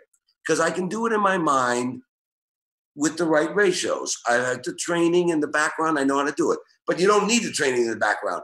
Everybody can do it.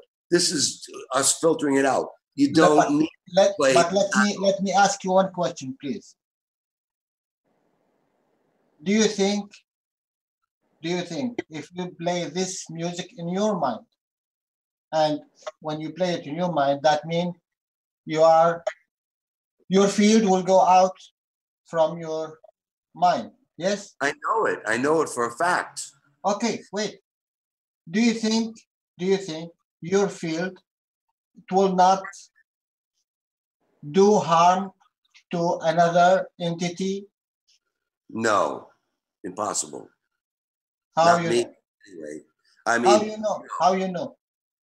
Well, for one, my intentions, and two, they're the ratios of the fields. Take them or don't take them. They cannot do harm. You are spreading your fields. Wait a minute. You are spreading your fields. Yes, I'm just offering my energy. Nothing more. Nothing more. I'm creating art in my mind. And anybody who wants to listen can listen. I know entities in the universe listen. Whether they like it or not is not, I don't know. That's not the point. But they don't have to take it if they don't want to listen to it. If they don't want it, they don't. The purpose here from Mr. Cash teaching that you need to know. This is the whole teaching. This is the whole teaching of Mr. Cash. This is in my mind. You need to know that what? You need to know that your strength will not affect any other entity, because for them you are a monster. Well, but my intentions are to create art. I'm doing it for myself. I'm doing it for myself. And if anybody wants, they can have it. If the elephant come to you, his intention, he will lie on your chest, that he will take from you some love. I'm not sure he will clutch you. Well, we all are giving energy all the time, whether we like it or not. Now, I don't understand your point. I really don't. I'm sorry if somebody else can help me understand. The point here, from what I understand from Mr. Cash, you will leave the whole of physicality and the emotion, because this is what we use for thousands of years without creating anything benefit to the universe. Whatever you are using in this situation from physicality and emotion, what you call the best of your emotion, love, it's due to your condition. Now your condition is feeding. You are extracting energies from everywhere. So whatever you do, your what you call it, your skull is nothing but needs. Whatever you do, whatever you play, whatever you say, it's only depending on needing. When you come to the third stacker, the soul, and you know, and you connect with the soul, and you speak with the soul, and she speaks to you, then you don't need these two stackers, the first and the second. You don't need them, because they vibrate in different level. It's not the level of the soul. And then you will understand different things. This is different part of music. This is different part of talk. This is different part of energy. You don't influence in any entity. You don't come near to any entity even until they allowed you or you allowed them. Maybe outside, if you go to in space, some entity he's playing some music, and this music is like supernova, and then this is also music from this planet. Supernova is also vibration and frequencies and lights and everything. This is magnetic of this entity, whatever it is, an universe or an ant in that position. So he will kill you so far. And he will tell you, I'm sorry, this is my entity is peace. Well, Jalal, how are you going to go into space if you don't?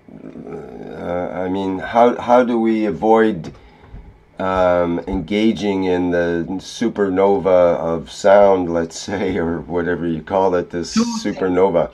Because and Mr. Cash said two things.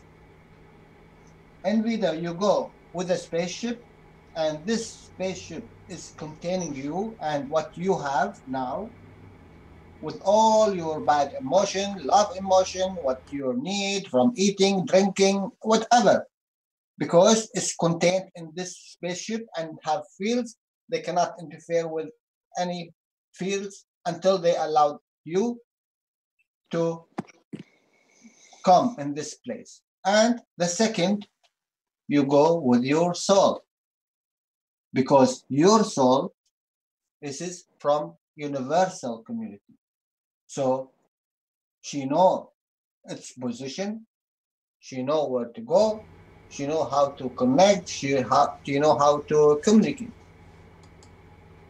Right. Well, that's what I'm saying is there will be a position, and you don't have to worry about getting fried by the supernova. Or if you do, then you just take that in stride, basically, because it's all one. I think is you create that directionality according how you tune into. It's almost like the control center of your soul, of the soul of the man, is in a specific position, and you're working here from this generator that we have in front of us, and there is another generator in another location, and depends on how we open or we articulate the windows of the control of the field strength, is that's how we use our directionality, and you tune into different places, because every place is tuning in a specific vibration or field strength, because it's a manifestation of another soul. So it's a communication between the soul of the man, but through different channels. Like there's the nova is doing a song, and you're doing another song, and you sing into the nova, and basically you tune together, and you're exchanging your fields, and the nova is exchanging the fields with you, and you're able to vibrate like a dance, and you're exchanging your fields. And that's how the communication is between the different let's say relative generators. They are in this dimension, which is being human and here and the nova, and then you communicate your fields at that level. But in another position, which is in a different dimension, is the big generator, which is the soul of the man. Because we are not only at one level, we are multi-level generators that are working at the same time. Well, yeah, I agree with that totally. And I guess, can I defend my position here? Yes, no problem. You know, I became a jazz musician because I discovered something that my teacher used to call it talking to the angels. When I'm playing with, usually some people really can do this when they're by themselves. Art Tatum could do this. A number of musicians could do this. It takes a higher level. But certainly when you're playing music with another person and you get that feedback loop, you get that a thing happens. I've mentioned this a lot of times before, and you're not in the room. You're not there. You are in another level. This is a soul-to-soul interaction. This is the reason that I play music. I don't do it for the money. I do it because I want to make that thing happen. That's the purpose of it. That's a soul-to-soul interaction. That's not an emotional thing.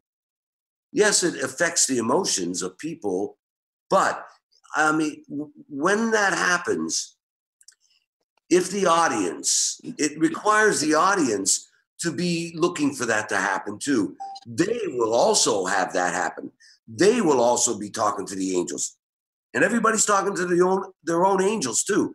I'll be talking to my angels, and the bass player's talking to his angels, the drummer's talking to his angels. We're all talking to, I don't even know the people I'm not talking to the people I'm playing with. So it is definitely space travel. It is dream. It is another level, and it's from the soul. It's not the same as making a record to make money and using music as a weapon, like Rick was saying earlier. There's a big difference. When I do music, I'm trying to communicate with the universal community. That's the whole purpose of it. So there's that. I just wanted to point that out. Well, that brings up a really big idea that you just said, that is that the whole purpose of music, to communicate with the universal community? If so, that's a pretty big idea. Well, I mean, it goes back to the beginning. I mean, I live a couple of blocks away from a huge Buddha temple, and they chant all the time. Now, you know, the Buddhist monks, I mean, I don't know anybody personally there, but there's a lot of corruption in all of the churches. So I don't think that they're really talking to the universal community. But there's certain musicians that I work with, we do. And it's few. There are a few of the musicians that do this. Most of the musicians are in it for the money.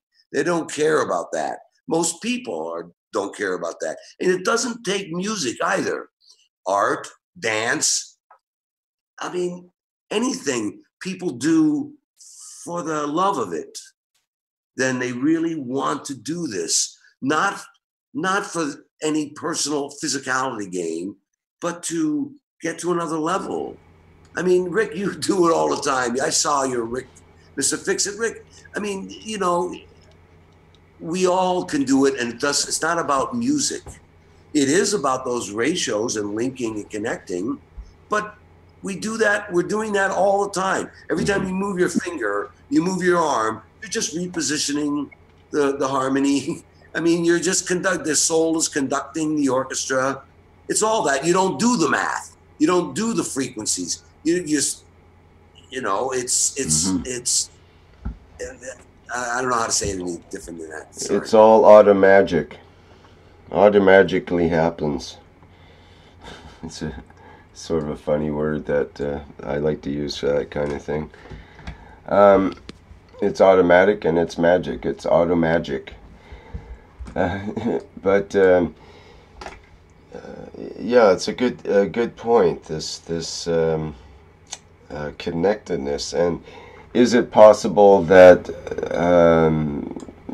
someone can conduct that kind of music and still make a living at it? Is the commercial aspect, does that necessarily destroy that connection, or is it just harder to maintain, do you think, with the commercial part? You know, that the Loneliest Monk said, it's a beautiful art, terrible business. I mean, for me, you know, I've always made enough. I've always made enough to make a living. So, okay, I have enough. I never have any more, but I think the universe is telling me if you get more than you need, you'll probably ruin your life and destroy it. So that's the universe's way of keeping me, you know, honest, so to speak, or whatever. But I always have enough. This is all I do, except when I discovered Mr. Keshe a few years ago, I sort of switched instruments. I hardly ever practice guitar anymore. But I've learned a new instrument, plasma. I mean, that's the way I look at it. I really do. So I study this, you know, yeah, it's a terrible business. And, you know, so many, if you want to get to a certain level of it, you really have to go to the dark side. You really have to go in this Illuminati thing. And it's really very, very dark thing in the music industry. And while I agree with Mr. Kesh about Albert Einstein, his brother was a music historian, Alfred Einstein, wrote a music history book in 1907 or something. He said, when they finally industrialize music, it'll be the end of it as an art form for that generation, which they fully industrialize music now. So it's not an art form, but I'm a jazz musician. You know, I don't play, I don't do pop music. I'm not on high level records. I'm not interested in that, you know? But I mean, you can make a living. I mean, luckily I have so far.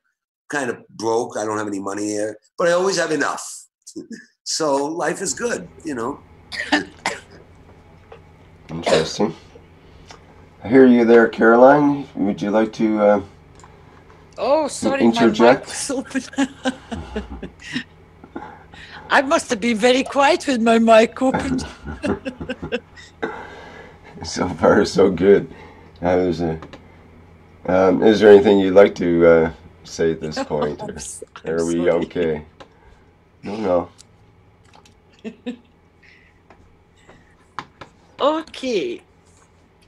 If we have finished the chapter with the music, then what would other people like to come and ask or share? Or what have they noticed in the last few weeks changing?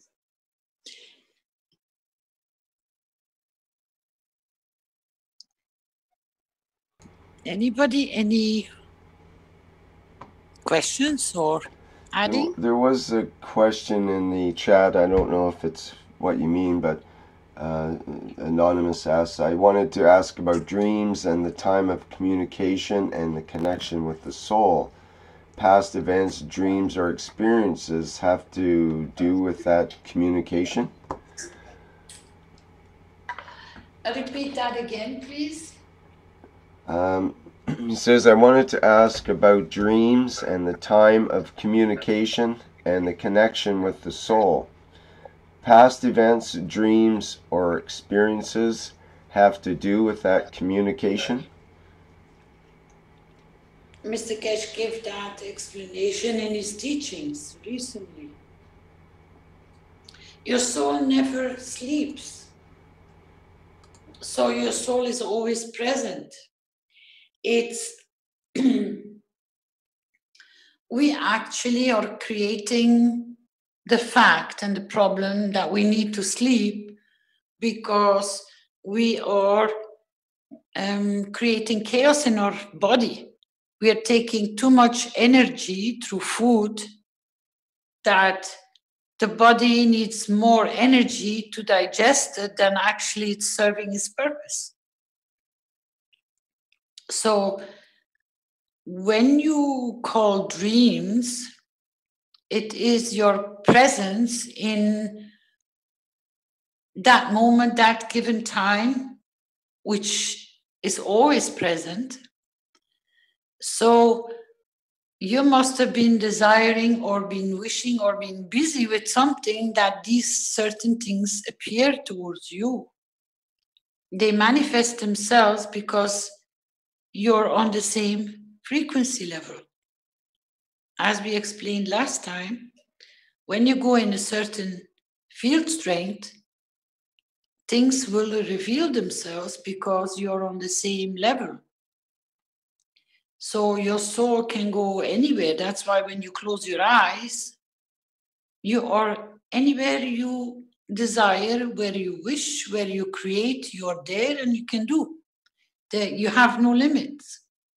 It's only your physicality which I've noticed, I tried to bring it last time, that a lot of people don't or cannot distinguish the difference between the physicality and the soul.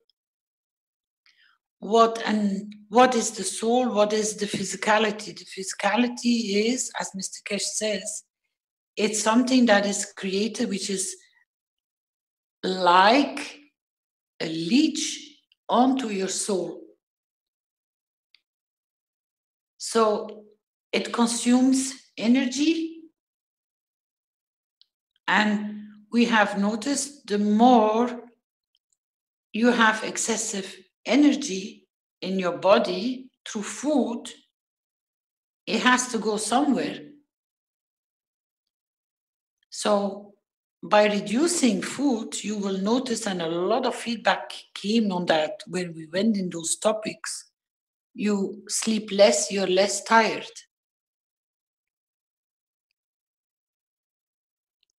Your soul is ever present. And you can create more paths where you want to visit. And that can come in when you sleep. But they call it dreams, but it isn't. We have to give it a name. But in reality, your soul never sleeps.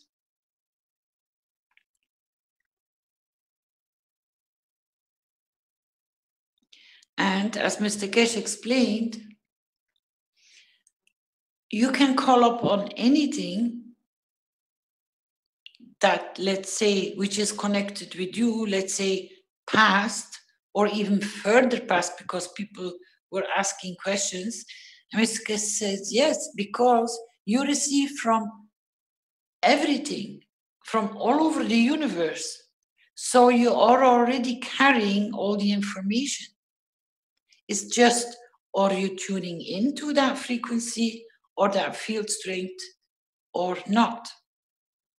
That's why you see children coming up and they call them reincarnations or gifted, or no, because they are at this given moment, this given time, tuned in that frequency, so that gate is open, so they can use it. You're not short of anything. You are complete. You know everything. And whatever you go through is getting recorded as well. So you add to the totality because you've been given and created from the totality. Otherwise, you would not be here today.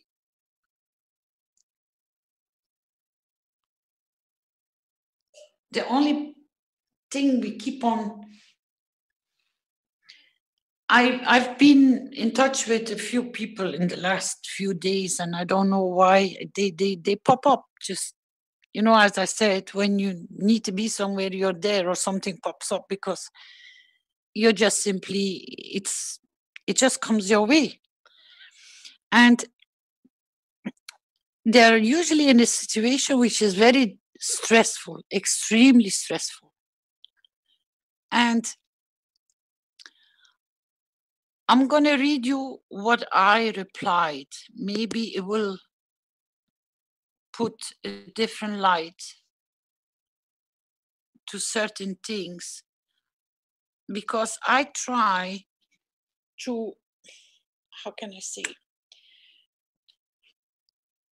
You know, we say we give our shoulder under to somebody to support them. I can only use the wisdom Mr. Kesh has been sharing with all of us. And I just came across a condition, a situation. And I said, now I explain how to vision. And ask your children, each one, to create a wish that will be in the benefit of a few members of the family. Something they really want from their heart, and create this wish and don't share with nobody once the wish is complete. They do not talk or think about it. Just let it go to the universe to accumulate the field strength to be able to come back. They can write it on a small piece of paper in a short wish. But don't share with no one else. They should just keep it to themselves. Now, for you personally, take the time, really vision without any doubt that it cannot be achieved. You create with your eyes closed, that is in the benefit of, let's say, the children.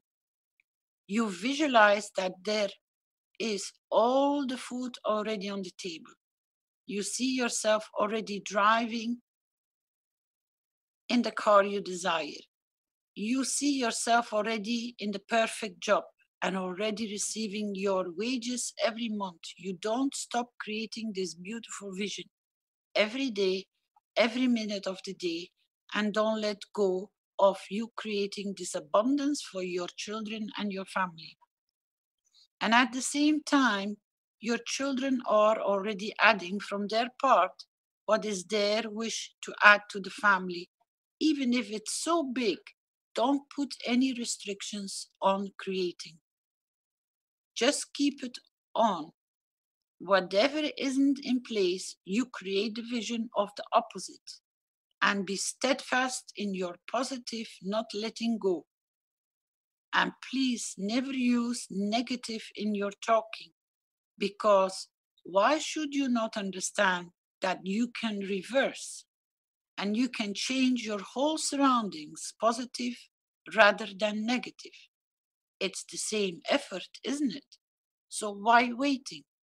You are the creator, nobody else. So why not bombarding everything with positive and reverse the whole situation?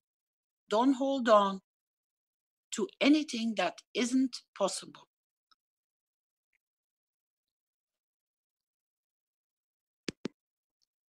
Because it's the same effort, it's the same burning, wasting, using energy. But if you use and are prepared to use and spend so much energy to be in a bad situation, then just do the reverse, do the opposite, because it doesn't ask more energy, but your whole situation will change.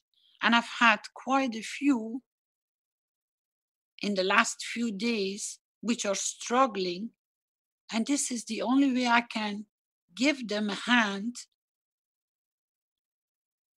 because they understand that when I'm eating, I need to use a certain amount of energy. When I'm talking, I'm going to use a certain amount of energy.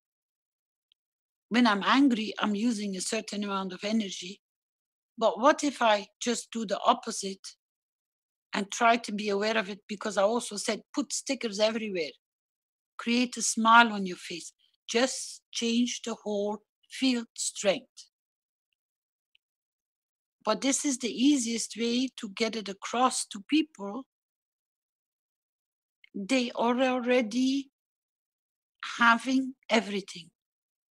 It's just the decision what you're going to create out of the same amount of energy. And this is the same with your vision, in your dreams. It's depending on your field strength, what will come towards you, and you can even wish before you go to sleep or create the vision. I would love to go and see this, or I would love to go and meet my great grandfather or great mother or my mom or my dad. Because you create that field strength of the same, then you create the path of the dynamic for it to reveal itself.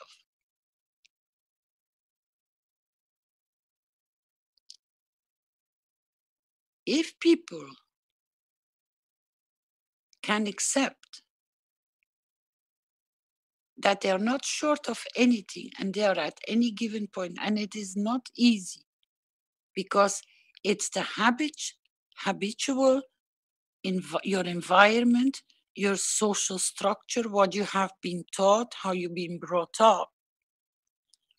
The line is so fine to put a separation, but I have noticed that even when you go in the, oh, I shouldn't have done this, or I shouldn't have said this, or I shouldn't have gotten angry, you know, the minute you realize, Mr. Keshe explained very well, he said, when you realize it and you change because you pay attention to it, it's already done and forgiven. It's already changed. So at any given moment, you can reposition yourself, as Rick has shown so many times with the magnets. It's just, you can stay in the sofa and not move, or you do the move, but use the right direction of the energy. And when you can just simply, even by a simple explanation, just give them a kickstart, that they start making that change from realizing with a few simple words, you know, be on top of positive, just be on top of it. Don't let it go. You already changed their field strength, but through themselves, not through you. You can only add your field strength that it goes, that it can stay in it. We just went through I Am Present with Sudan. If you go, you don't even need to go. You know, all of you, how bad it is when people have no sufficient enough food just to keep going. It's it's not one generation. It's 2, 3 generations which are really getting badly damaged. So you're not picking up one generation. You are going to pick up 3 generations. And because we are aware of it, now we change already the position for them to receive whatever they need, unconditionally.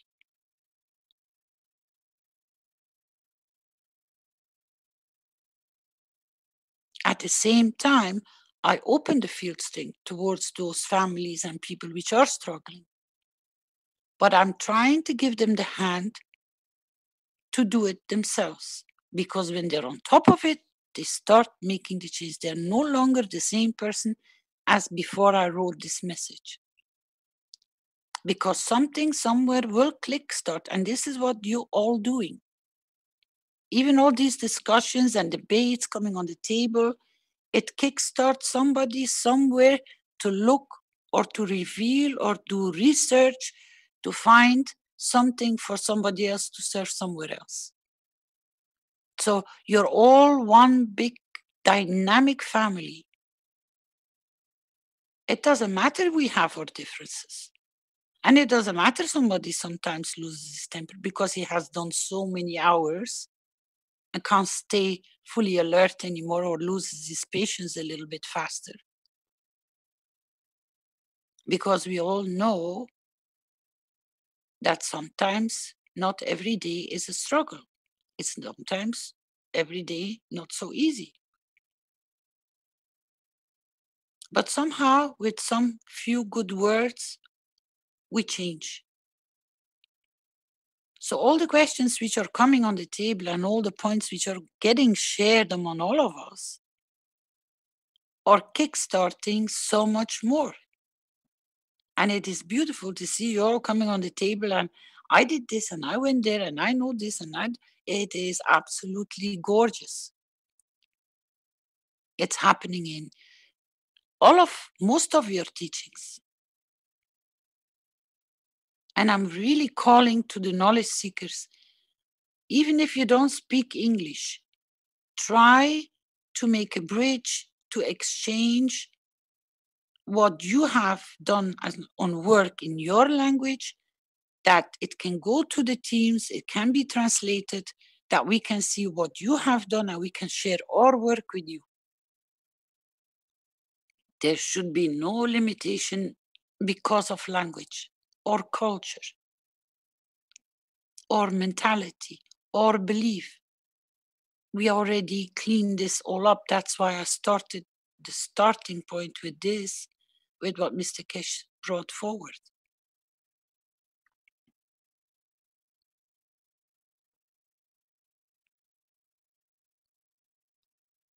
It's how you're going to position yourself, how strong you are, that you accept that you have everything. And even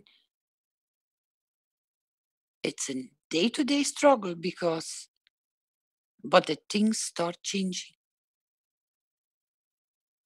Because sometimes I get a flashback. I said, oh, Caroline, you should have stood still. But at that moment of time, you know, it's a habit. It's something which has been there for years. You don't erase that so simple, which is very understandable. But when you go on top of it and you reposition that, oh, okay, I will pay more attention. That's why I usually, most of the days, I try to mark my hand with a cross on it. And people sometimes ask me, why is that there? I said, it has to be there. Because that means for me a no, to support me, not to walk in my old habit traps. It's a small reminder, a little cross on my hand that says, be careful, don't go in an old pattern. And the minute you realize that, even though sometimes you're already in the middle of it, you reposition yourself. So you come out of it much faster.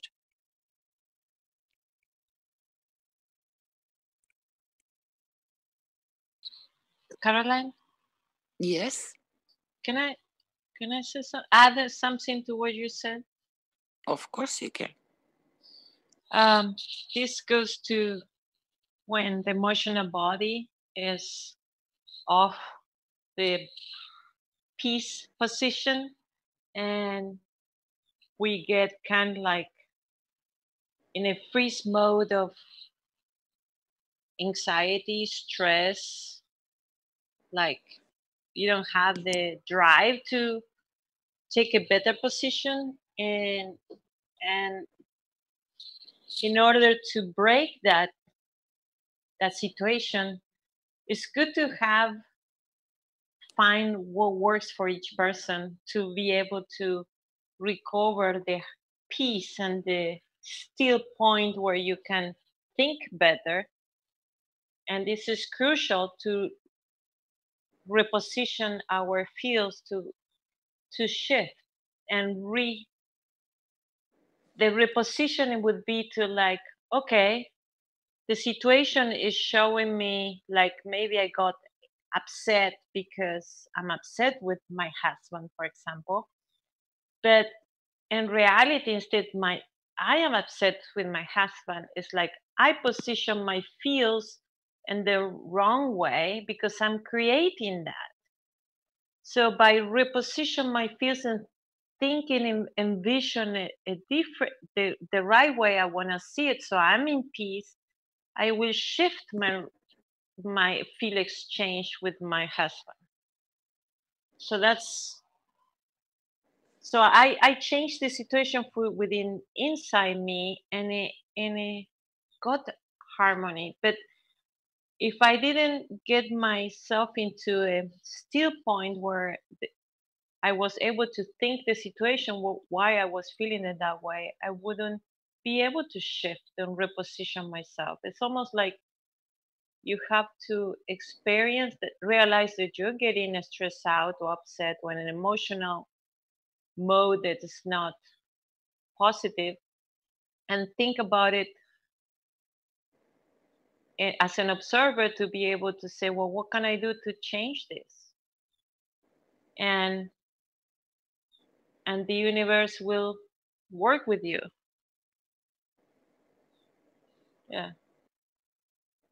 Because it's easy to say it, but then in the practical aspect, you know, that's why I'm saying I'm adding this, because I've been working on this way. Am I clear? I think so. Thank you. We do have some people with their hands up I'd like to address, if we can. Marinez, you've had your hand up for a while. I'm not sure if you got to speak or not what you wanted to say, first of all.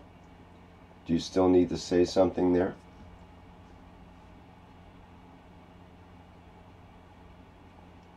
And while she's finding her microphone, we have Coco and Dean who have their hands up, and also Mr. Chim wants to has something he'd like to explain, and Coco wanted to share their experience.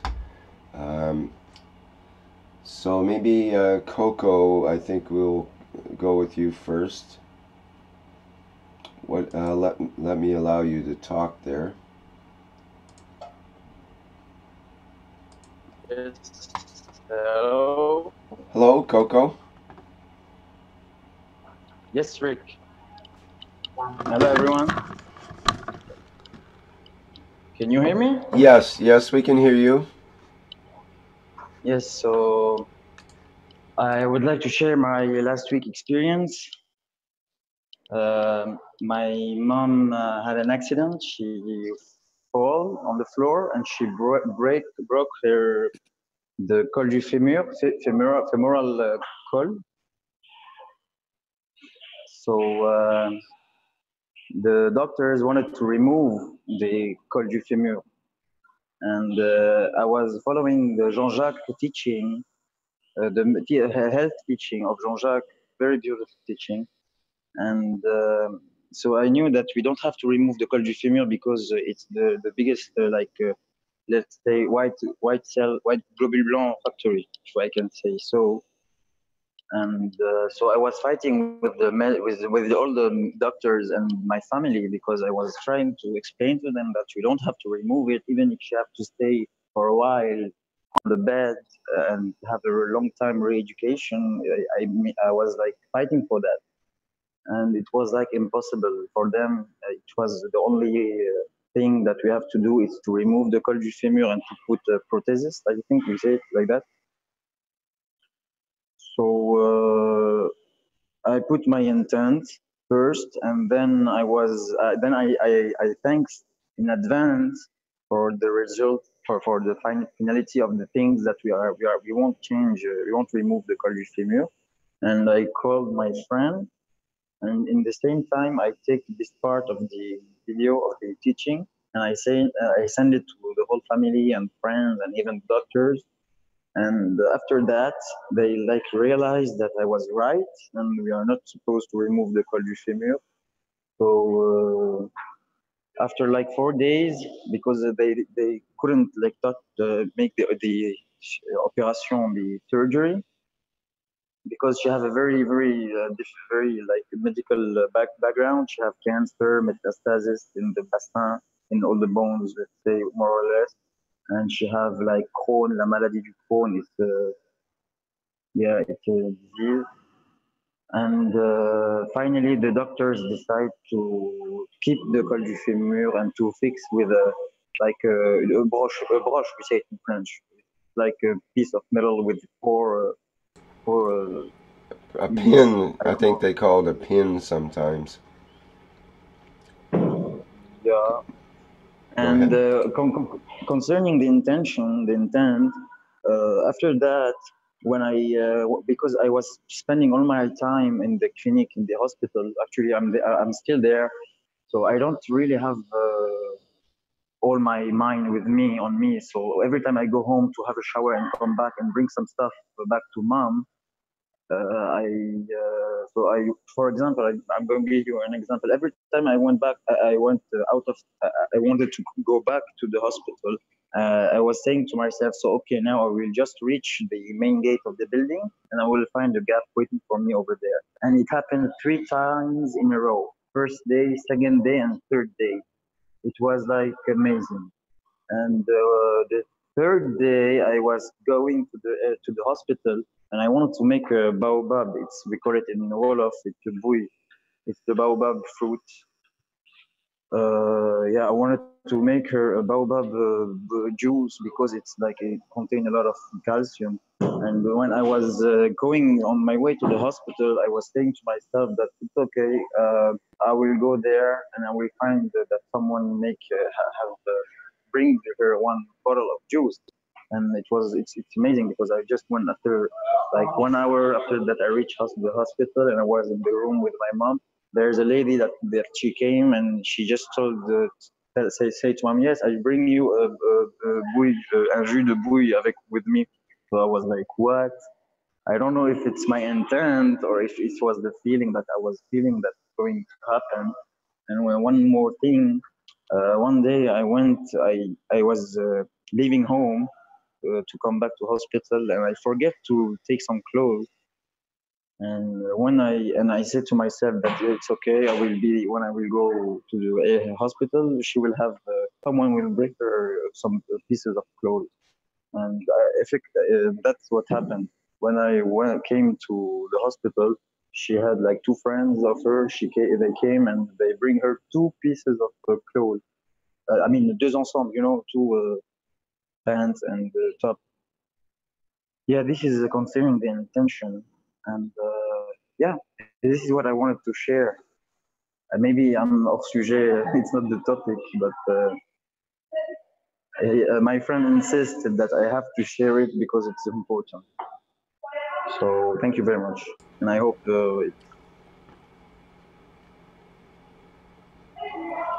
Thank you very much. That was quite a powerful testimonial, I would say, and seemed quite appropriate to our topic today. Okay, thank you very much for that.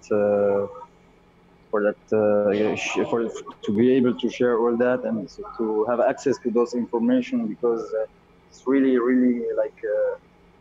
And I mean, everyone have to do those teachings in the health teaching. It's very important. It can change the life of people.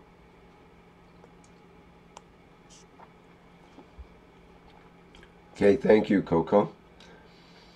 Okay, ciao, ciao. Merci. Okay, perhaps we could hear from Mr. Chen, who's had his hand up for a while, and you have something you'd like to explain, Mr. Chen? Hello, everybody. Hi. Hi.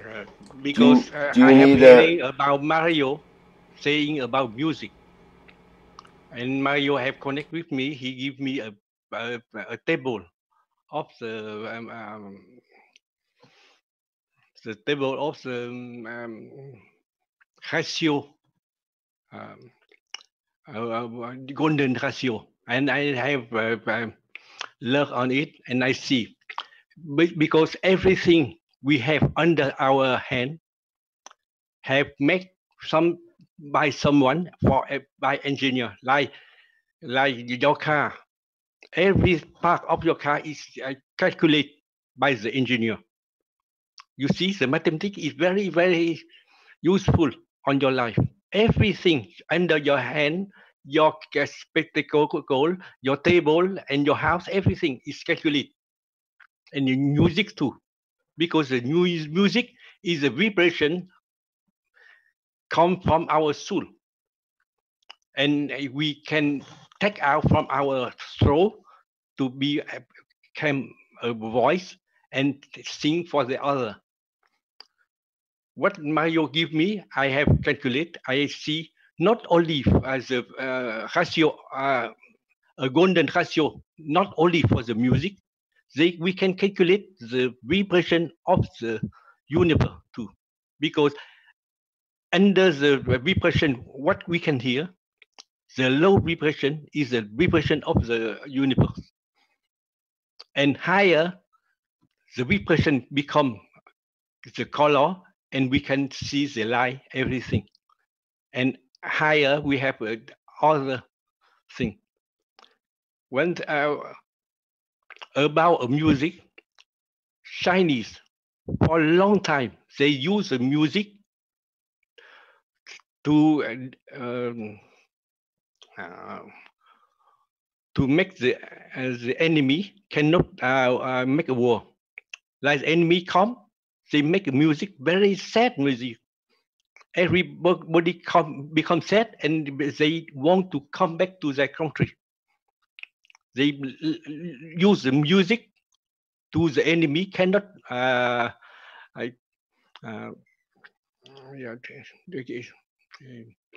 It's because I am difficult to explain. You can use, maybe Elizabeth can translate for you if you have a word that you need. Someone can translate for me, please? Elizabeth, are you able to do that? Sure. C'était quoi le mot? C'est la musique. Là. Les Chinois ont utilisé la musique pour que les ennemis ne peuvent plus faire la guerre. So the Chinese used the music so that their enemies could never feel like making war.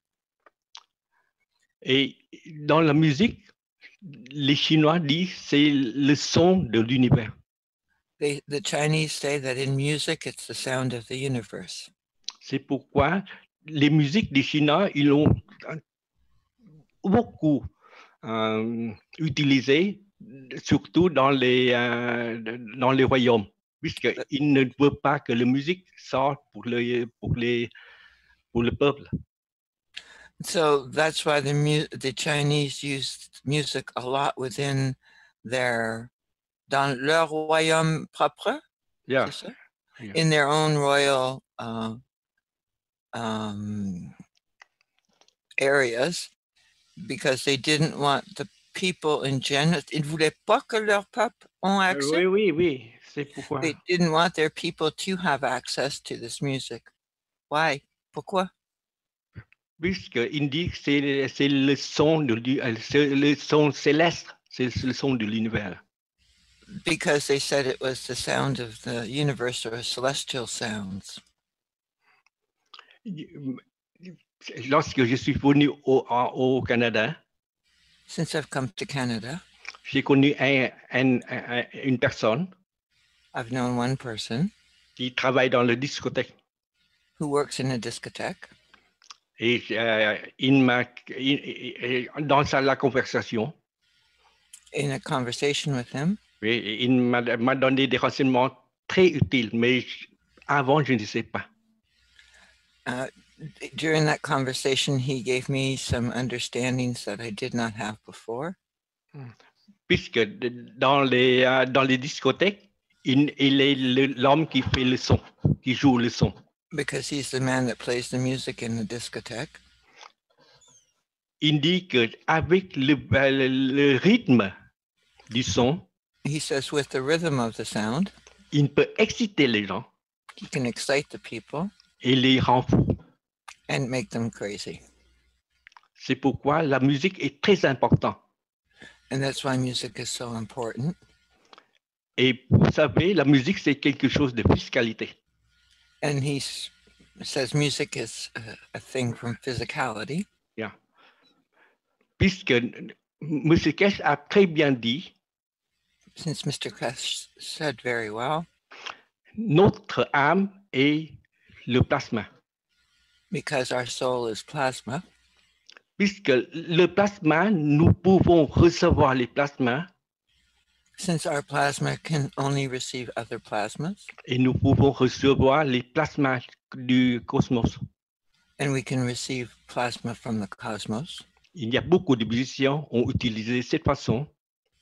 C'était quoi le mot? Il y a beaucoup de musiciens. There's a lot of musicians who've used this. Mais c'est lorsqu'ils restent calmes. It's when they stay calm. Il peut capter la résonance cosmique. They can capture the resonance of the cosmos. Et il transforme en résonance en résonance vocale. And they transform it in vocal resonance. C'est pourquoi les musiciens ont écrit les harmonies. That's why musicians C'est bien du cosmos. have written such harmonies, because they come from the cosmos.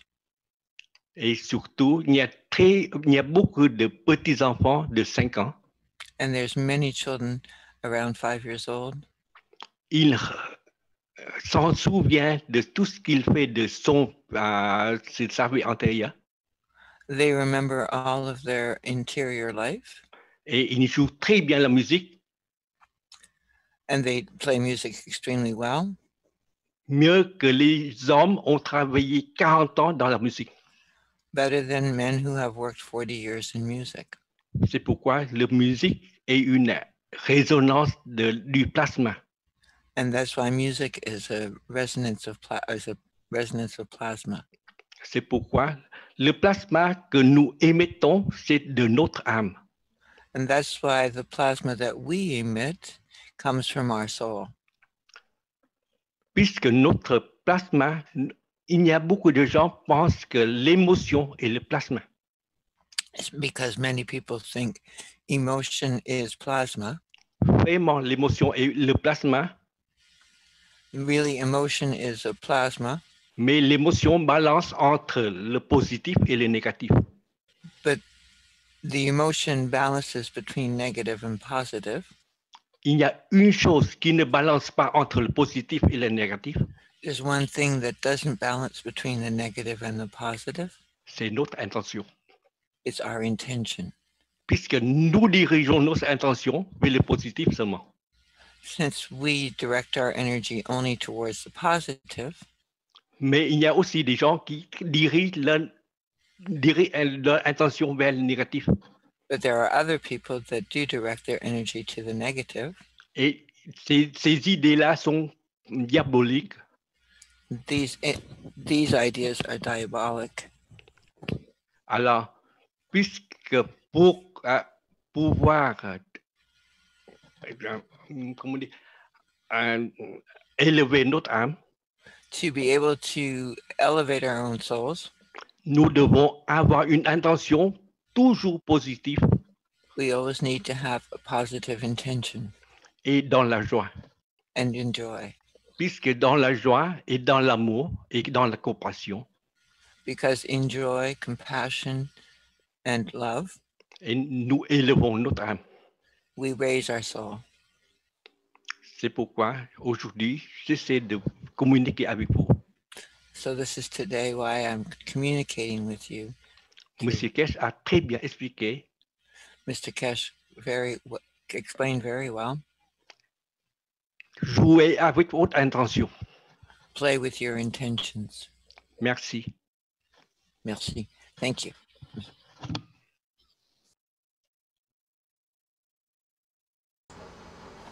Thank you, Mr. Chan, as always. And we have Dean. Dean, you've had your hand up. Perhaps you could add to the equation here. Dean, do you want to unmute your microphone and speak?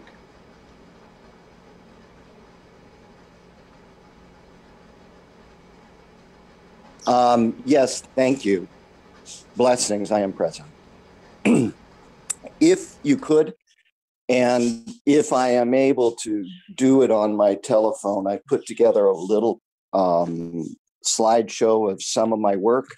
So if you could promote me to panelists, and if I can then share my screen and actually get it to share this time, I'd like to show you some stuff because it definitely fits in with everything that has been spoken about here.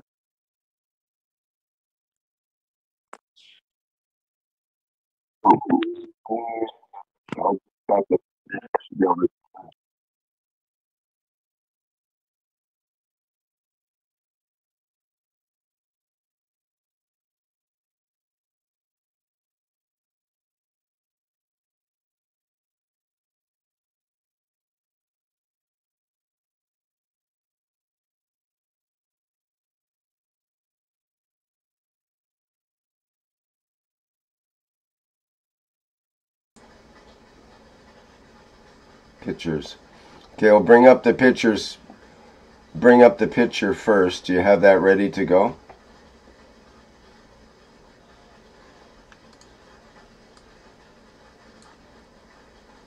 iPhone or whatever, yeah. How's it work there, Vince? I think you have to have the picture in your in the Photos application or something, and then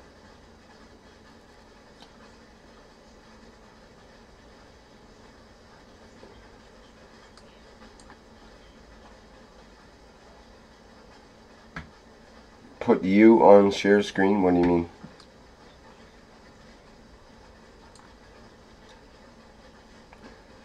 No, you have to share your screen, or you share your video one way or the other. If you could send me a folder with the pictures or something like that, and I can show them.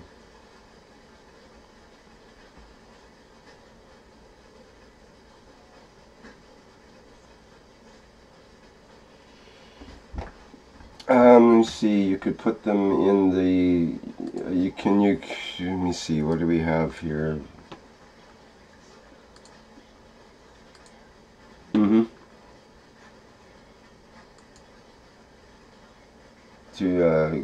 Okay, yeah, that would work.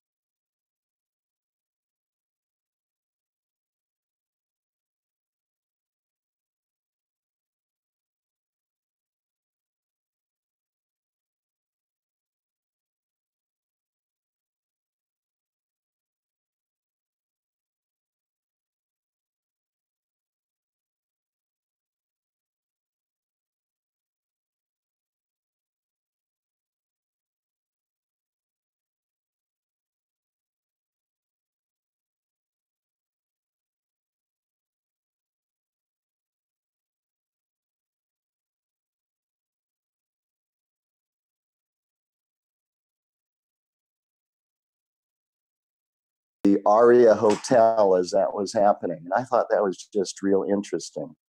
And it couldn't have happened before the Chinese New Year, which is a year of the dog. And as it was going through and being read, here upon this, I bet how many stories? It's like 5, 6, 7 stories high. And upon the marquee,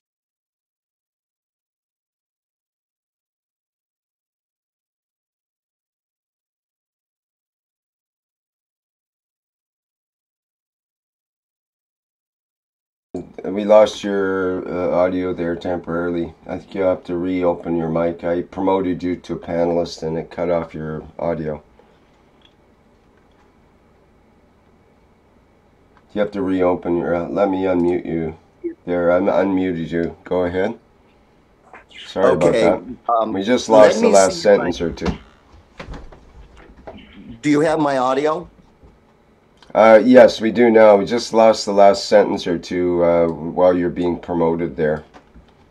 Okay, well, that's fabulous. What I was saying is that here I have it. I can actually share this. Right, yeah, I think Vince is telling me that you can share now that we've promoted you.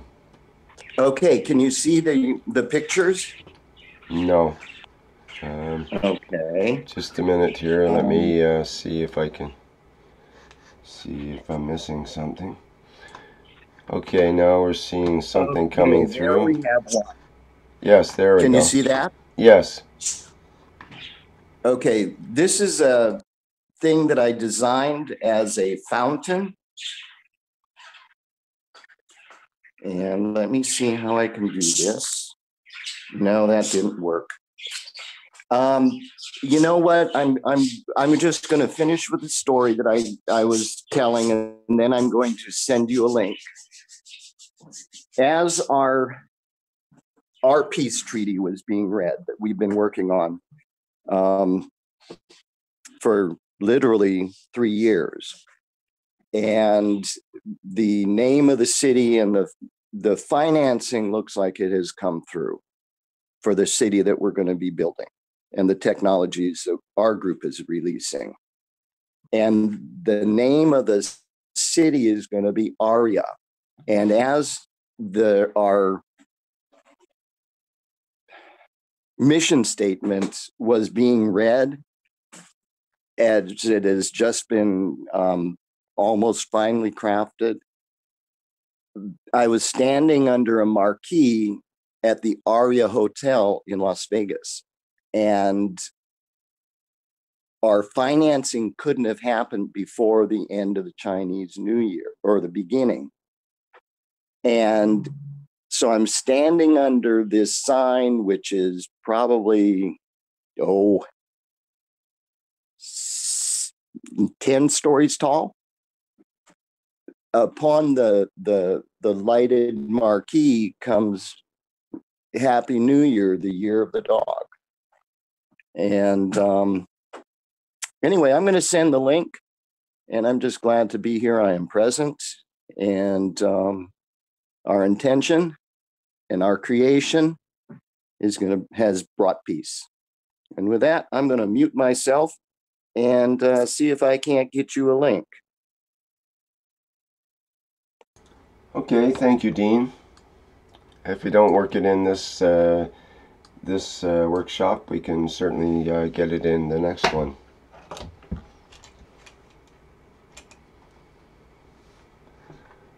Okay, Caroline, are you still present? Of course, but this time I closed my microphone. That's okay. Not to start coughing out of nowhere. That was interesting. And a lot of interesting topics have come on the table. Yes, many thanks to people for contributing their experiences, because we really appreciate the community kind of aspect here, that everybody cooperates and we help each other out. It's all about the giving. All about the giving. It's amazing how easy we can give, so easily.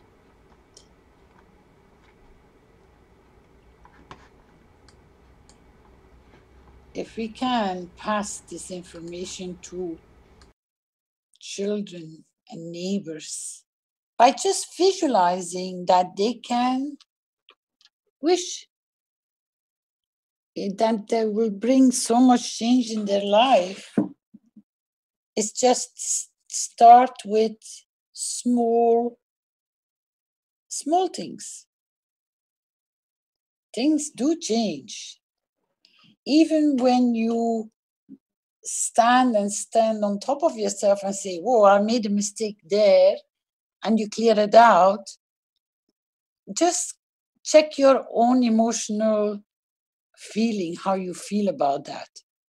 You feel good because you corrected that path as fast as you could, and it didn't have to pile up inside you somewhere, not feeling so very good. And that is also one of the things which makes people tired.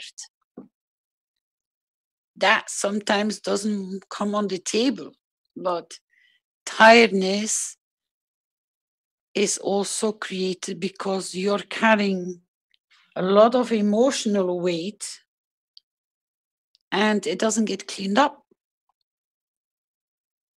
But you can do a lot of cleanup by just being happy and smile. And do you still walk in front of the mirror, Rick or Dr. Guata?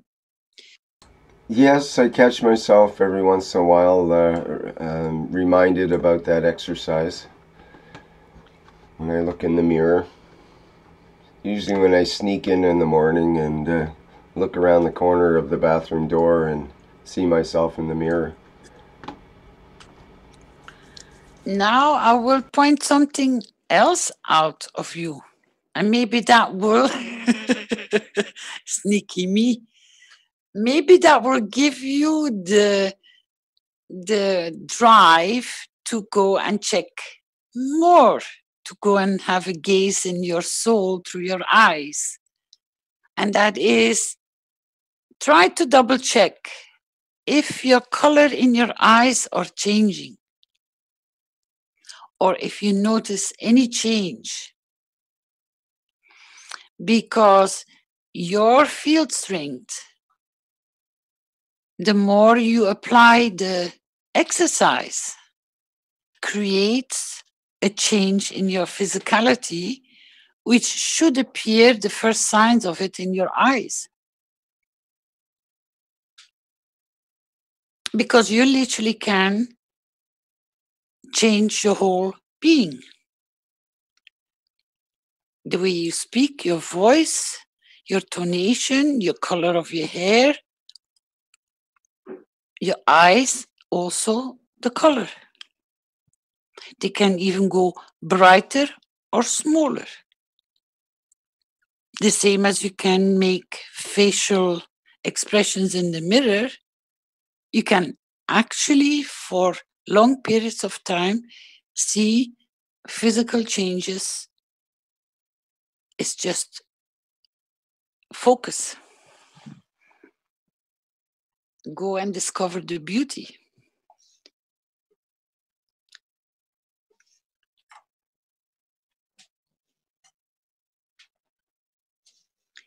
It's not only bringing that smile on your face before you're going to walk into that mirror. Because I can see a lot of smiles appearing on a lot of people's faces, because it was not, and it's not something easy to do. Because you look deep down inside yourself, and some of you were trying to use the music, but your eyes are literally the fastest way to get there.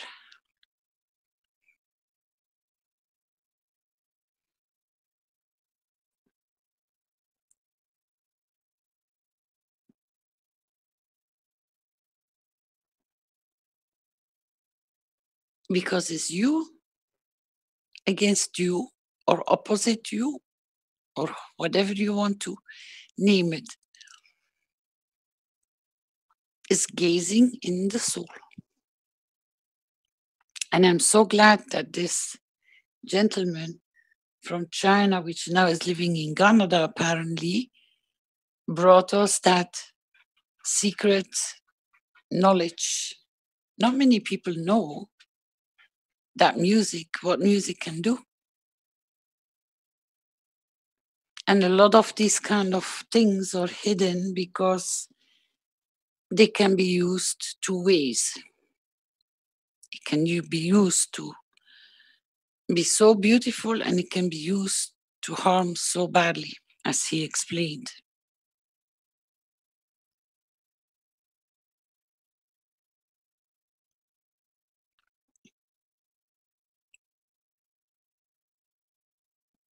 And I would like, if there is nothing more to be shared, to bring your attention again to so needed people, not only in Sudan, but worldwide, because we can create that change. We bring that change.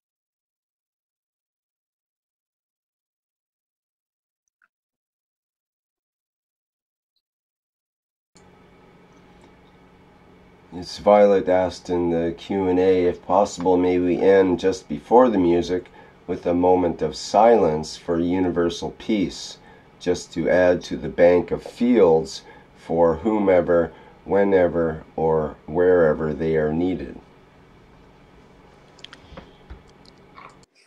She was ahead of me.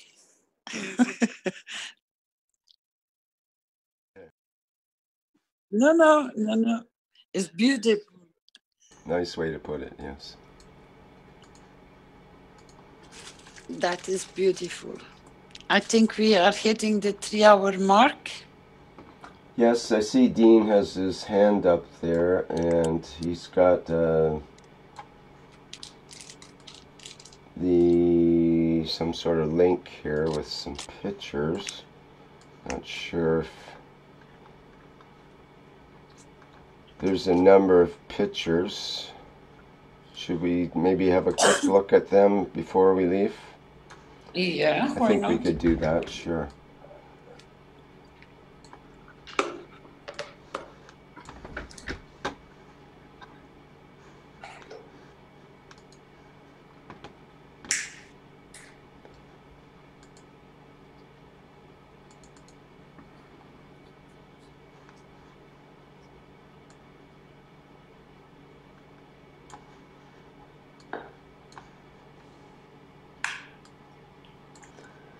Okay, we can see here.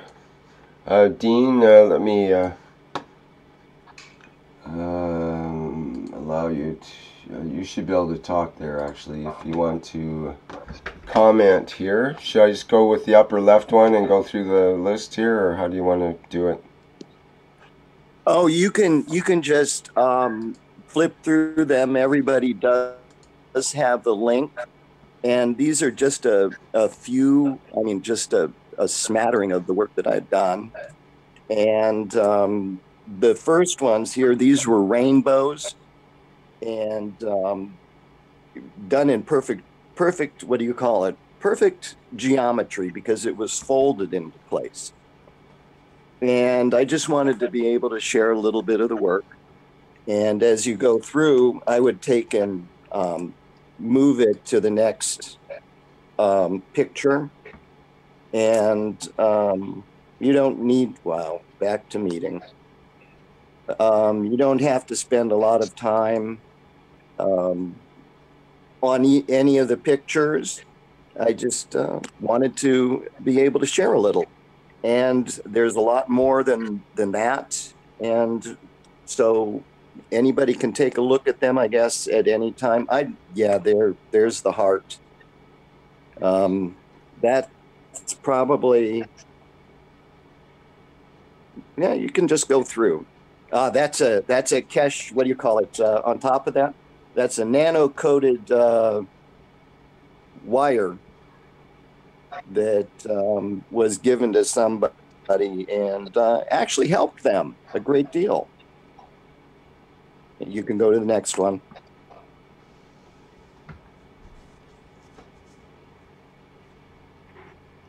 And those are just rainbows.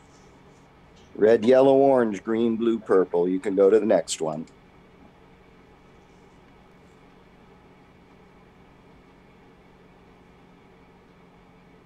I call that Quantum Man. There's a lot in that. That was an interesting piece of work to do. So you said you're building a city close to Norway? It looks like it's going to be put in an island on the Adriatic Sea. Yeah, I know why. That's but the Adriatic Sea, that would be close to Norway, right? Well, it's in between Italy and Italy and Croatia. Oh, I see. It'll be a Mediterranean climate. And if that is related to a bridge, what is the reason why they're trying to put a city there?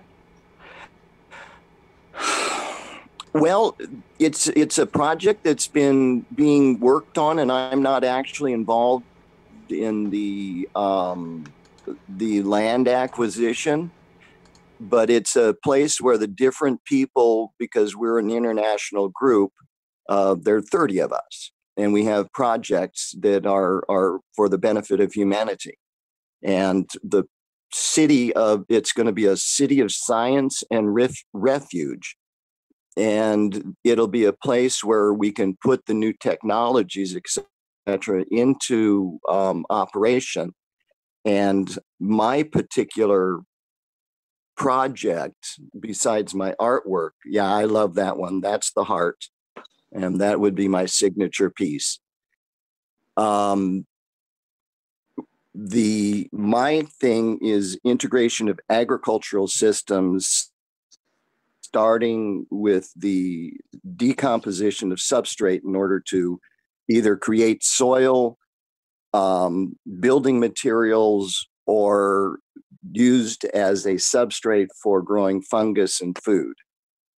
And I have a machine that is a aerobic digester that will change actually all of the equations of processing substrate for commercial use of mushroom growing, as well as bioremediation as far for taking the substrate and being able to decompose things like hydrocarbons. And my machine will go there, as well as the mechanization in order to make it work. And then personally, being in the United States, I have a project that's going into Roswell to do the same thing. Then we will manufacture and start getting the machines out and the technology in order to do a couple things. Number one, feed the world. Number two, capture things like the salts and everything that degrade soil by taking them, putting them into building materials and things like that. Anyway, why there? Because somebody's choosing besides me. But it doesn't matter, because everything that we do there, okay, is also being done here. One of the people who's working our team is working with UCLA in California on a team that is working on making all of Los Angeles a self-sufficient city by 2040. So we're excited, and I am so present with what has been happening. That one right there, I was thinking about a samurai hood when I did that. Yeah, I would like to know who is in LA. I'm a graduate from the School of Architecture from UCLA, so I would like to go and check them out. Well, as soon as the things that are happening right now come beyond the place of non-disclosure, I will be getting the documents and the people and everything to you, because we are going to, we're working on the same team. We're working on the same project. And I cannot see it not, I'm there. So it has to integrate with me. And since I'm already integrated or already present with you, as well as there are several other members of our family symposium gathering that have been working and studying with the Kesh. So we already have at least 3 within our 30 that are present. Oh, thank you. Sounds really great, Dean. Listen, we need to wrap I've been things working up. on this for over 40 years. And it's, yeah. you know, so. Well done. And I took that one yesterday. You pardon me? I said I took this picture yesterday. You actually took this picture. Wow. Yeah, I mean, all this is all my work. You know, there's nothing that comes out that, see, I have hundreds, good Lord. I've been an artist all my life. I'm over 60. Mm-hmm. Yeah. And I have just thousands and thousands of works. And, right on. And I own the copyright on all of them. Great. Okay, we need to wrap things up for today. I've just been given the notice here. So thank you, Dean. Appreciate getting a preview of some of your stuff, and maybe we'll have some other images we can have a look at as we go along here, and other workshops. Good stuff. And thank you everybody for multiple contributions today, and lots of topics were brought up, and still staying with the main topics. So it was great show. We need to end things for today. Is there anything else you want to say, Caroline, before we wrap up? No, it was a beautiful platform today, and we nearly saw all the corners of the planet. And please, we will respect the 1 minute peace and silence that we can accumulate our field strength, and we all know the best place where it should go at this given moment. I am present. I am present. I am present. I am present. I am present. I am present. I am present. I am present. I am present. I am present. I am present.